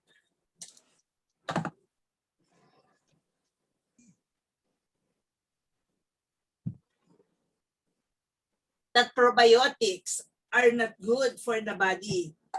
So I wonder if you have already a study on this and what might be those adverse effects are on the body. For Mr. Tan, is there any country where they have used EDGE in building native villages using native materials? Because we have a plan to set up a village made of bamboo, well-treated bamboo. And of course, we would like to make it a model also of being green. Okay, that's all I think. Thank you, ma'am. Marie, there is no more raised hand on the, on my screen. Would you like me to read the question written? Yes, please do. One. Okay. Yes. Yes, Carla, I was just going to say that it's time to read because there are several questions here. Although the one from Roy, he already verbalized, no? So yes, let's read the others. Okay, there's only one. This is addressed to Angelo. Doesn't the green building concept actually incorporate Flora into the design? And then there's a comment here with regard to the question of Sir Ernie. According to Ms. Raha, probably Sir Erwin can also share something about the the projects in depot provide solution for some of Sir Ernie's concern. So that's all, Marie. Okay, so no more raised hands, and we've read all the ones in the chat box. Is that the case? Okay, then we can go on to the third part where our resource speakers will answer the questions asked of them. So, okay. Oh, there's a summary of questions. That's great. Is that you, Shafi? Thank you very much. So, who will answer first? Shall it be ladies first? Pai, are you ready to answer, Pai? Yes, sure. Hello. Yes, I can hear you. For the products that are being marketed, BPIC has frozen yogurt products and now our refrigerated products or plain and Greek yogurt. The packaging that we have been using from the very beginning is plastic. And this is plastic that can be recycled. We, at some point, I think 5 years from the time that we began, we were looking into plastic containers that were on the cheaper side. But we decided to stick with the one that we got because there were a lot of customers who were telling us, who were giving us feedback that they use our containers, reuse them as food keepers. Um, so, so with that feedback, we have decided not to change the containers anymore. Um, some of our um the challenges that we have met in changing our products, as I've said, well, government does not really help you much in sourcing materials. It's really up to you to bug your your suppliers and tell them what it is that you want, what it is that you need, um, so that they can source it for you. Um, and with stevia, since it was an ongoing challenge for so many years, okay, when we were approached by this uh, by our present supplier now, um, when we were approached so many years ago, we decided since we couldn't get the products, imported products here to be available in the market, we have decided to just work with them. Although it took a long, long time, eh, eventually it worked well because we are assured that we will always have the supply here in the Philippines, and and that person would always um, uh, make sure that it is a continuous supply that she's able to promise us. And probiotics, the concern about probiotics. Um, my take on probiotics is that it is very helpful. It's more advantageous than disadvantageous. With any food ingredient or anything that you add into your food, um, some people can have adverse effects to a particular ingredient than others. So it is really up to you to see whether you have a bad whether the product has a bad effect on you and to stop it if it does.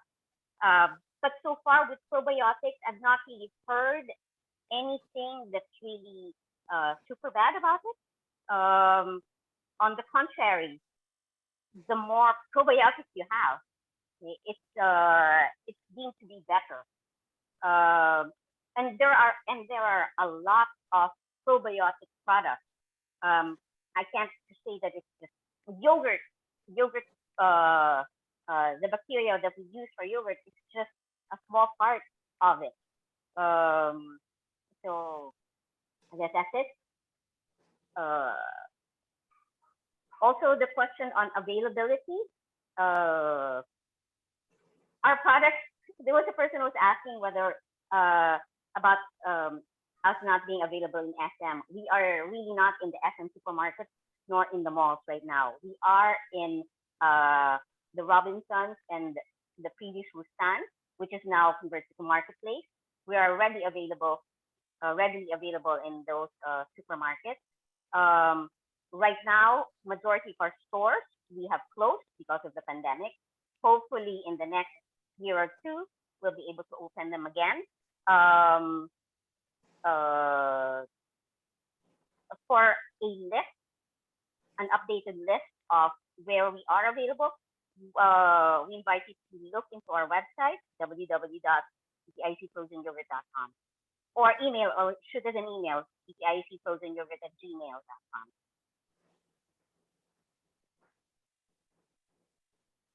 Did I answer all the questions?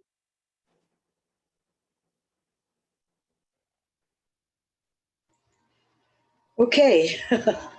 So I hope she answered all your questions.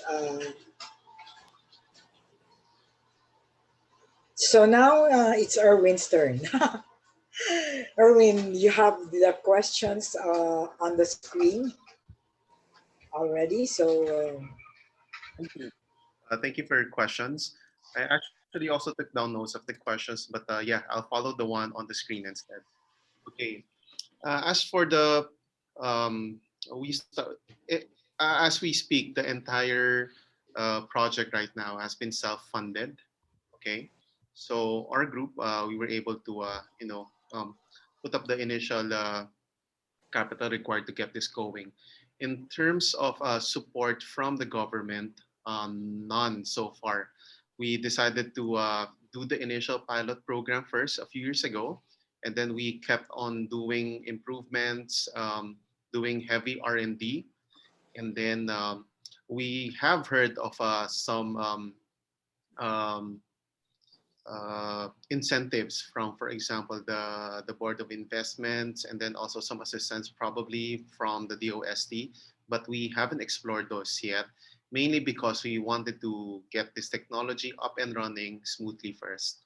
And we are currently in the final stages of, full-scale operations was supposed to start last year, but because of the COVID-19 pandemic, it basically delayed everything. But we are currently in the final stages of um, um our final upgrade.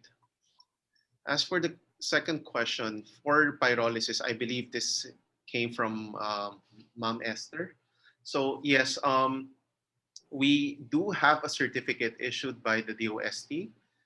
It's the ETV, or the Environmental Technological Verification certificate, saying that our current process complies with the Clean Air Act of the Philippines. We also take extra steps and extra precautions in making sure that there are no other um, harmful chemicals that will be emanating from the site or from the reactor itself. Now, as for the pyrolysis chamber itself, it is held in a vacuum, so no, basically it is deprived of oxygen, and there are no chemicals per se that leaks out from that process. As for the next question, what kind of plastics do we collect? Um, I believe this question came from Mom Tessa Oliva. So, okay, we essentially collect all kinds of plastics in terms of actually converting them, again, mostly post-consumer waste plastics, or what you would call discarded plastics. Those plastics that can no longer be recycled, we focus on those. Shopping bags, packaging materials, you name it, even bottle caps, we process those, and we can convert most of them into fuel. For those that cannot be converted to fuel, we do upcycling activities on those. Like, for example, PET bottles, we can actually convert them into usable products. If there's one plastic kind that we currently cannot focus heavily on, it would be PVC. But we are, as we speak, we are also now undergoing R&D to be able to process PVC as well. In terms of our collection efforts, we currently work with institutions and the private sector. So we have various partnerships with MNCs right now. We are still actively looking for more partners, and several are actually ongoing. And then we try to engage the communities as well, especially those like the waste picker community near Montalban. Yes, yes. Magandang Them, we buy plastics from them directly. We do have some, like for example, we would require plastic waste to sort of be kind of clean from the start. Okay, so there's some minimal cleaning activities that needs to be done before we buy from the waste pickers. So yes, we try to engage with the community as much as we can. Okay, for the last question here, involvement and results of our work in Montalban. Okay, so well, basically right now everything's ongoing. Okay, we in terms of servicing other locations, right now we tend to focus on Montalban and the community surrounding Montalban, and we can through our partnerships with other with the private sector, we also do collections directly with them. Sometimes they even deliver the plastics directly to us. We do have plans to expand our reach. Cavite, of course, is definitely in the pipeline, mainly because it is uh, part of the Greater Manila area. Okay, we cannot we do not have an estimated ballpark figure in terms of setting up a facility that can immediately operate off the bat. This is also something that we are currently working on. As what we have right now is the result of years of research and investments also. But we will be coming up with a figure soon, and we shall keep you posted, Sir Roy. I believe there's also a question that was missed here, a question by Miss Cora Claudio. She mentioned that the banana industry use also plastics to wrap the bananas. Plastics impregnated with insecticides. Yes, these are plastics that we can also process, and we would definitely. We do have a midterm to long-term goals, and basically in the midterm, we try to secure as much partners and feedstocks as we can. Definitely, we plan to expand in other areas. So we're giving ourselves basically this 2021 to 2022 to basically smoothen the entire operations, and in terms of working with various communities in our collection efforts as well. Last is, I believe there's also a query here that might address the concerns of Mr. Ernie Ordonez. Yes, we do have. I personally have another venture that deals with not with wastewater, but mostly water filtration in far-flung communities. So I believe this may not be the solution to what Mr. Ordonez was asking. And that's it. I believe I hope I've answered all your questions. Thank you.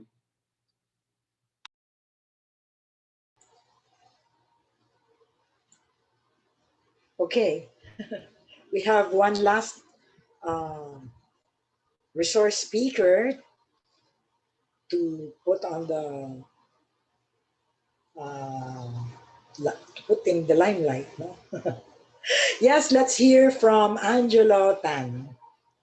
Okay, well, thank you for the questions. I think a good place to start is the question on water.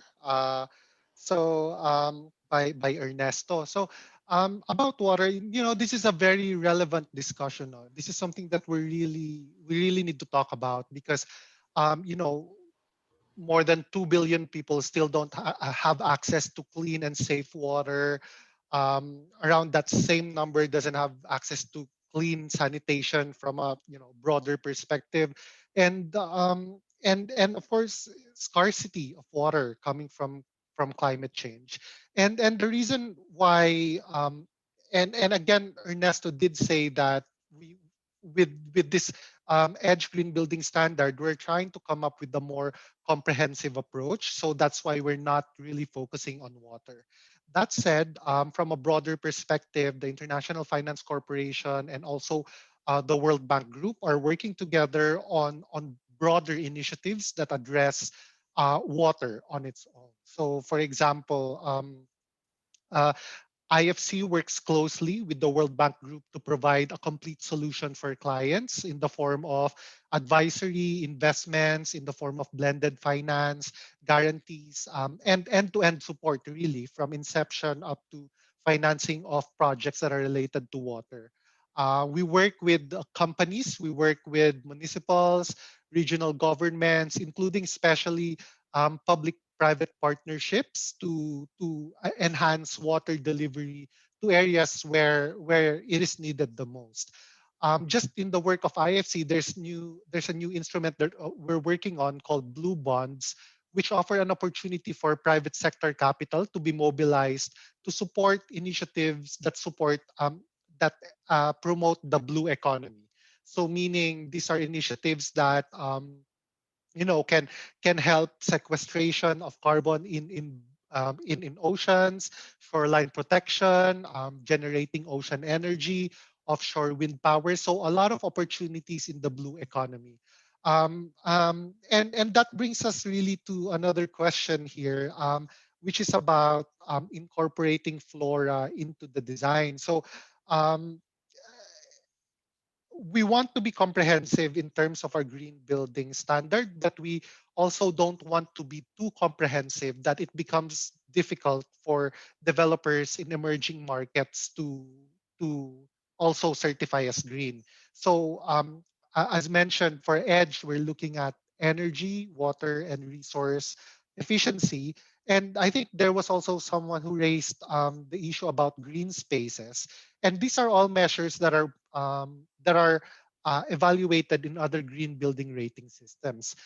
The beauty with EDGE standard is that it is an evolving standard, but right now we're just focusing on the building envelope. Just making sure that we increase efficiencies on the most important resources within the building. The reality is that for countries like the Philippines, it's very hard to build green. And if we incorporate too many measures into the green building standard, it becomes difficult for developers in our country to keep up and to be involved in this process.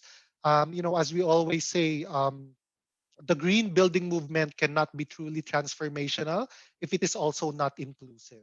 So for now, we're just focusing on energy, water, and materials, making sure that everyone can do it. And then as we release new versions of the standard, we sort of elevate the standard so that everyone can also participate. So that's the answer for, I guess, question number two, and also on water. Now about flora, of course, typically when we talk about green buildings, we automatically think about plants, and they are good. There's this concept called biophilic design where we incorporate plants in the indoor environment. But it's not just really about putting in flora, but also incorporating nature patterns in the environment, also incorporating a lot of light, um, vista to the outside environment, which have been shown to have very good effects, not just for the environment, but also for human health and wellness. There was a significant piece of uh, work in green building research where it was actually demonstrated that when we incorporate biophilic design, or for example flora, into the built environment, into the interior spaces, that it can actually have a positive effect on patients in hospitals. It improves healing. It requires less painkillers for these patients. So this is correct. Green building concept incorporates flora. But for the EDGE standard, we don't particularly look for those elements, but rather just focusing on the efficiencies that are generated for energy, water, and materials. Um, okay, so question number three is, how is the tower zero carbon? So this is talking about the first edge zero carbon building in the world, Arthalan Century Pacific Tower. So that building was sources its power through hydropower that's generated by first energy. And the rest of its operational carbon is offset through credits. So that's how it is doing that.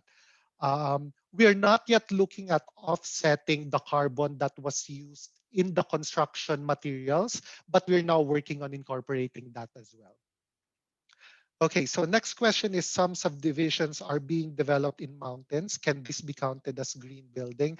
So again, with EDGE standard, we're looking at just the building envelope, but there are other green building rating systems that look at sites and locations of projects. For example, the LEED standard looks into that. But again, for EDGE, we're focusing on just the most important resources that we can control within the building envelope. But of course, again, there are other green building rating systems. And of course, we encourage developers to not just stop with EDGE, but also look at these other standards. And for that matter, if I can bring into this discussion, we also have other green building standards such as WELL that look into human health and wellness. So that combines sustainability with human health and wellness. So the first well-certified building in the world in Southeast Asia is in the Philippines. So it's called Menarco. So it promotes human health and wellness in the built environment. There are other green building rating systems such as Living Building Challenge that go beyond just sustainability and also look into regenerative design, not just sustainable design. Again, it is a journey that we're all going through together. We're not just limiting ourselves to just one green building rating system, but we're hoping that together, we can collaborate so that we can further elevate these standards. And they are continuously evolving. So just on the topic of the mountains, yes, I agree with you that, we shouldn't destroy biodiversity. We shouldn't destroy wildlife habitat. Again, with the COVID pandemic, it's largely talked about as emerging from the loss of biodiversity and destruction of wildlife habitat. And this just underlines how important it is to protect these natural features. And I fully support this question and also this comment. And I hope that by focusing on resource efficiency for energy, water, and materials, that our buildings can actually reduce the consumption of materials that actually come from these natural resources. So we are hoping that we're also doing our part. Okay, so there's a very good question as well on the no cost option from Roy. And I think that this is a very good question. And thank you for bringing this to our attention. Yes, you're right. There's a cost to certification, but that really just goes into the professional fees of the certifiers who evaluate the submissions. But of course, if you have projects that deal with um, um, developments in for the Dumagats, for example, and also that project about the bamboo that was raised by Corazon. If you have projects like that, please reach out to me directly, and then maybe we can do something about the fees and see how we can certify those. Also, on the note of the bamboo as a material for construction, again, bamboo is a very low embodied energy material, and that contributes a lot to materials efficiency. Just a few more examples are for projects in Mexico that are also EDGE certified that are using native bricks. So those are also low embodied energy materials. For materials like this and for bamboo and some other materials that are indigenous and that use that have a low embodied energy, we can actually recognize those contributions towards the EDGE certification under the materials category. So if you have projects like this, please do reach out to us so we can work with you to make this happen. Um, I think that's it. Thank you so much for the question. Questions, if you have other questions, just let us know. Okay. So thank you very much for the answers. It's gratifying that did you notice that both Erwin Ho and Angela Tan answered more than the questions flashed on the screen. They really took down notes, and that's very nice. Um, so that ends our second portion, or the third portion na pala. So we have some time left, so I would like to let us listen or watch a video sent by Greg Between. Remember Greg of earlier today? He was supposed to give a sharing on his experience with Kamayan Forum. Well, he sent a video, so we would like to play it now. Shafi, shall we play it?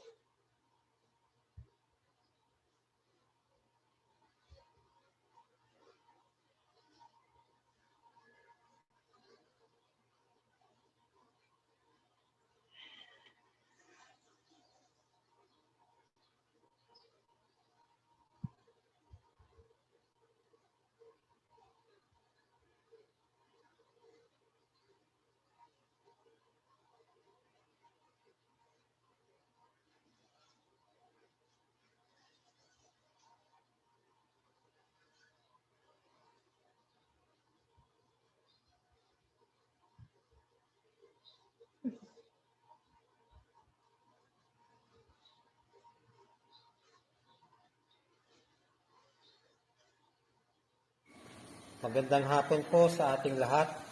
Ako po yung magbabasa ng tula na pinamagatan kong sa ika-31 taon ng Kamayan Forum. Maalab na pagbati ang aking pinaaabot sa Kamayan Forum sa kabutihang idinulot. Sa kalikasan kaya marami ngayong naabot at tumugon sa mga issue ngayon nakisangkot. Ika-5 taon nito'y akin ang dinaluhan na ang grupong Clear ang una nitong pangasiwaan. Nakilala ko ang pangulo nitong si Vic Milan, ang BC si Butch Naba na nakita ko lang minsan. Sekretaryo General ay si Ed Aurelio Reyes o Serding para sa marami, nakikipagtagis. Nang talino sa sinumang ang opinyon ay labis, siya ay magalang sa talakayan man ay mabangis. Wala na silang nagsimula nitong talakayan. Dahil sa gintong adhikay nagpatuloy pa naman. Dahil sa mga nangasiwat bagong pamunuan, 3 dekade nagdaan, forum pa rin na riyan. Maraming samahang nabuo sa Kamayan Forum, tulad ng salika na naririyan pa rin ngayon. Salamat sa Triple B, dumadaloy din na gutom, Triple B na nag-sponsor ng mahabang panahon.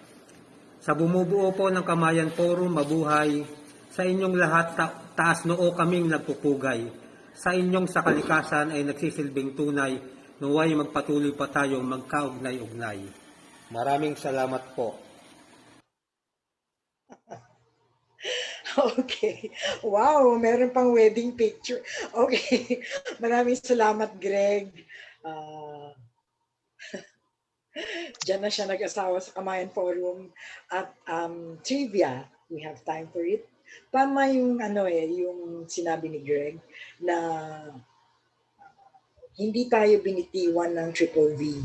Alam niyo ba, there was a time, I don't know if you remember it, the Asian financial crisis, yung dumapa lahat ng mga businesses, the economy was down, companies were not making profit, a lot of companies were closing down, and we were afraid that Kamayan Restaurant would stop sponsoring us. Siyempre, ang daming pumupunta to the forum, tapos pinapakain nila, di ba? Libre. So, we were thinking, naku, delikado tayo. We would understand, of course, if they stop supporting us kasi nalulugi na yung maraming businesses. But no. Hindi kami binitiwan ni Vic Villavicencio, the restaurateur owner of Kamayan Saisaki Dads in Sambuco Jean. So let's advertising ito. Let's patronize these restaurants because they're doing a lot of good also. So, salamat at meron pang isang today is the 369th. Did I mention that, Carlo? Yes. 369th session. Dapat 370 kasi divided by 12. Dapat 370 to make 31. But we missed one. Only one session. Can you imagine? In 31 years, isang session lang. And this was recently. This was during the time of Green Convergence na. Kasi time of climate change na rin. Typhoon. Sobra. Manila was underwater, di ba? Sobrang underwater. So we decided na wala namang makakarating, di ba? Because Manila was underwater. So we decided to cancel it. So 1 out of 370 sessions, isa lang ang na-miss. That's a pretty good batting average, don't you think? Yes. So we hope that kahit na may coup, di ba? Ang lapit-lapit ng Kamayan EDSA sa Camp Aguinaldo. Tsaka sa Camp Crame, actually rin. No? Nagpuputukan, nagkuku, nagmamarch, nag-ano dyan sa EDSA, tuloy ang Kamayan. And Ding would always say, kahit 5 lang ang participants natin, pumunta sila dito, itutuloy natin yan. Ganon. So, we're all very thankful to the 3 stooges the triumvirate who started it all. I'm sure they're having a party in heaven. Baka nagkakamayan din sila doon, nagtatagisan ng baliktakan. You know, there was a time in Kamayan, the reason why Ding and I would sit in the middle and yung guest namin to the right of Ding and to the left of me para hindi sila magkaabutan. Kasi there was a time, malapit na talaga yung fisticuffs eh. Talagang awat, talagang hawak namin physically para hindi magpukpukan yung mga guests namin. Kasi they had really strong opinions, opposing opinions. No? So we were always saying, kamayan nga ito eh.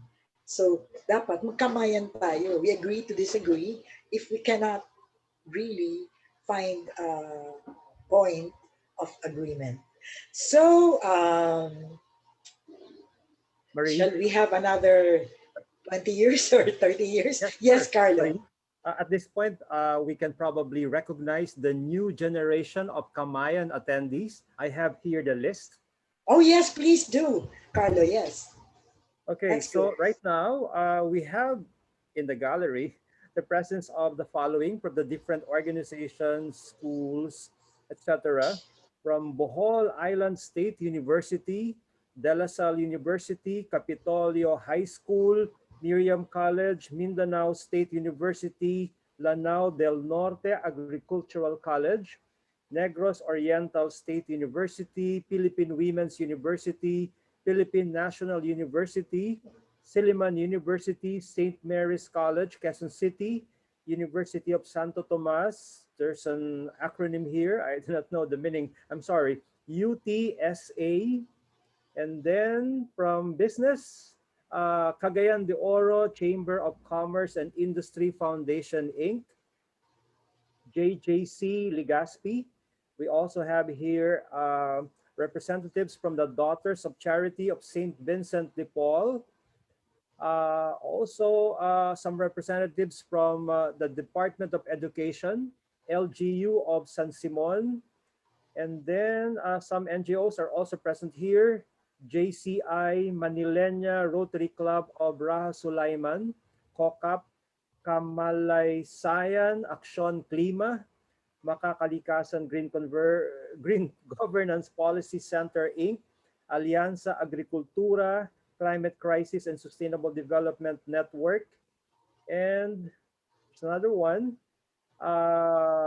University of Caloocan, there's another one, Thermal Line, and lastly, University of Eastern Philippines, Lawang. That's all, Marie. All right, that doesn't include our viewers sa Facebook, sa streamlining, live streaming, di ba? No? That's just those who are here, no? Okay, Eastern so Samar State University. Eastern Samar. Okay. Yes, I'm about to read that. Okay. I'm sorry. Okay, and then we are expanding our reach because aside from the Facebook live streaming, we also upload the sessions on YouTube, on our YouTube channel, and also in our website. Okay, so you can always go to these platforms if you want to review. Kasi ang dami nating natutunan ngayon eh, no? Natutunan ngayon. And for myself, I would like to listen again to some of the talks. No? So, Carlo, we are about to wrap up. So, do you have things in your mind right now to wrap up? You know, Isay, our board secretary, cannot give her closing remarks. She's having a connectivity problem right now. Probably what I'm going to say can serve as closing for today's Kamayan. Oh wait, no, that you should close later. No, just close as a co-moderator first, and then we will have Isay's closing after. Pwede? Close ka lang, dali. May I have complimentary remarks before closing remarks? Sure. I would like to have complimentary remarks. You know, missing one out of 370 That's 99.8%. That's totally impressive. Totally impressive. And in a Thank you. subject so difficult where the opponents are people who are more oriented towards money, this is fantastic. So my complimentary remarks end with saying, what team, what a team, no?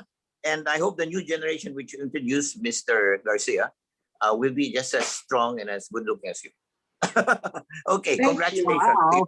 Congratulations. Thank you very much, Ernie, for saying that. Thank you.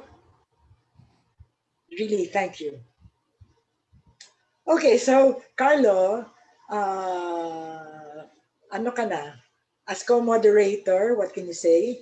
Oh, I'm a newcomer in Kamayan. I became a regular only last year. I can say Right. that a pandemic brought me here.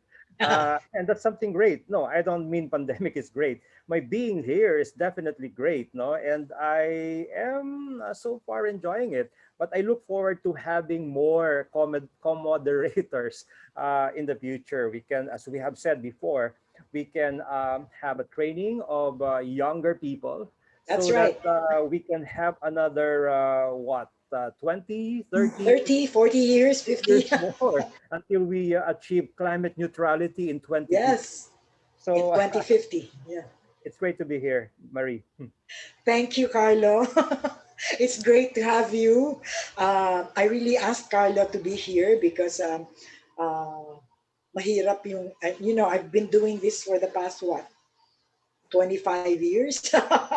Medyo, it's time for me to pass on the torch to younger people. Okay, so uh, I just want to say, to wrap up, that I am very grateful to our three resource speakers, um, Erwin Paul, Pai Cabigas, and Angelo Tan. Thank you very much. You gave me hope, and hope is very important in the work that we do. Without hope, we'll just lie down and die. Parang what's the point, di ba? We've been doing this forever, but you see, when you see hope, and I saw that in businessmen, not entirely focused on profit, but also invested in sustainability, and that gives me hope that there's a chance we can turn around the situation of the earth, of our environment, of our common home, as Esther repeatedly said. Uh, we can turn it around for the next generations so that they can have a comfortable life, they can thrive as they should, as they are meant to. So thank you, really, thank you very much. And wait, I have some announcements.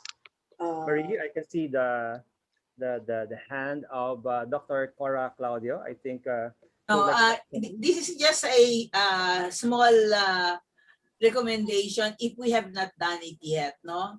Since Triple V has supported this Kamayan, which I was active in during the time of your brother, Yes. who looks like Jose Rizal. Yes, I that's true. think, is it not? Yes, he Who played looks like, Jose Rizal in some place. Yes. a good friend of mine, no? So Yes. I recommend that we also give Triple B a recognition for that, which perhaps they can proudly put in a in a frame and display in their restaurant. Yes, that's right. You are right, of course. We really thought about it, and I think there was a time when, actually, when Ding was still around. I think it was our 15th anniversary, something like that, that we gave recognition to Kamayan, to Vic Villavicencio. And yes, thank you very much. We've thought about that, and it's a good reminder. So now, happy ako talaga kasi this was a very exciting and stimulating session as usual.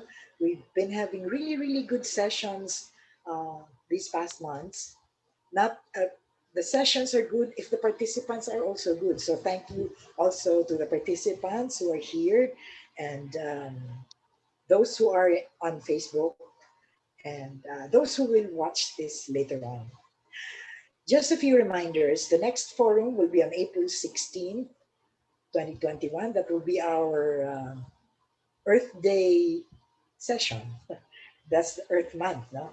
So April 16, I think we have a surprise for you on that day. So don't miss it. Be sure to come.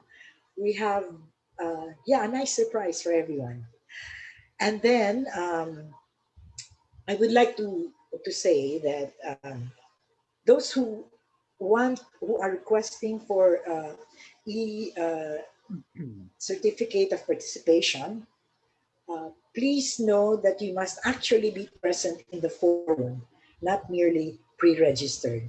Meron yung nag-pre-register pagkatapos hihingi ng certificate of participation. That's really not honest. So you have to be actually present in the forum to request for a certificate.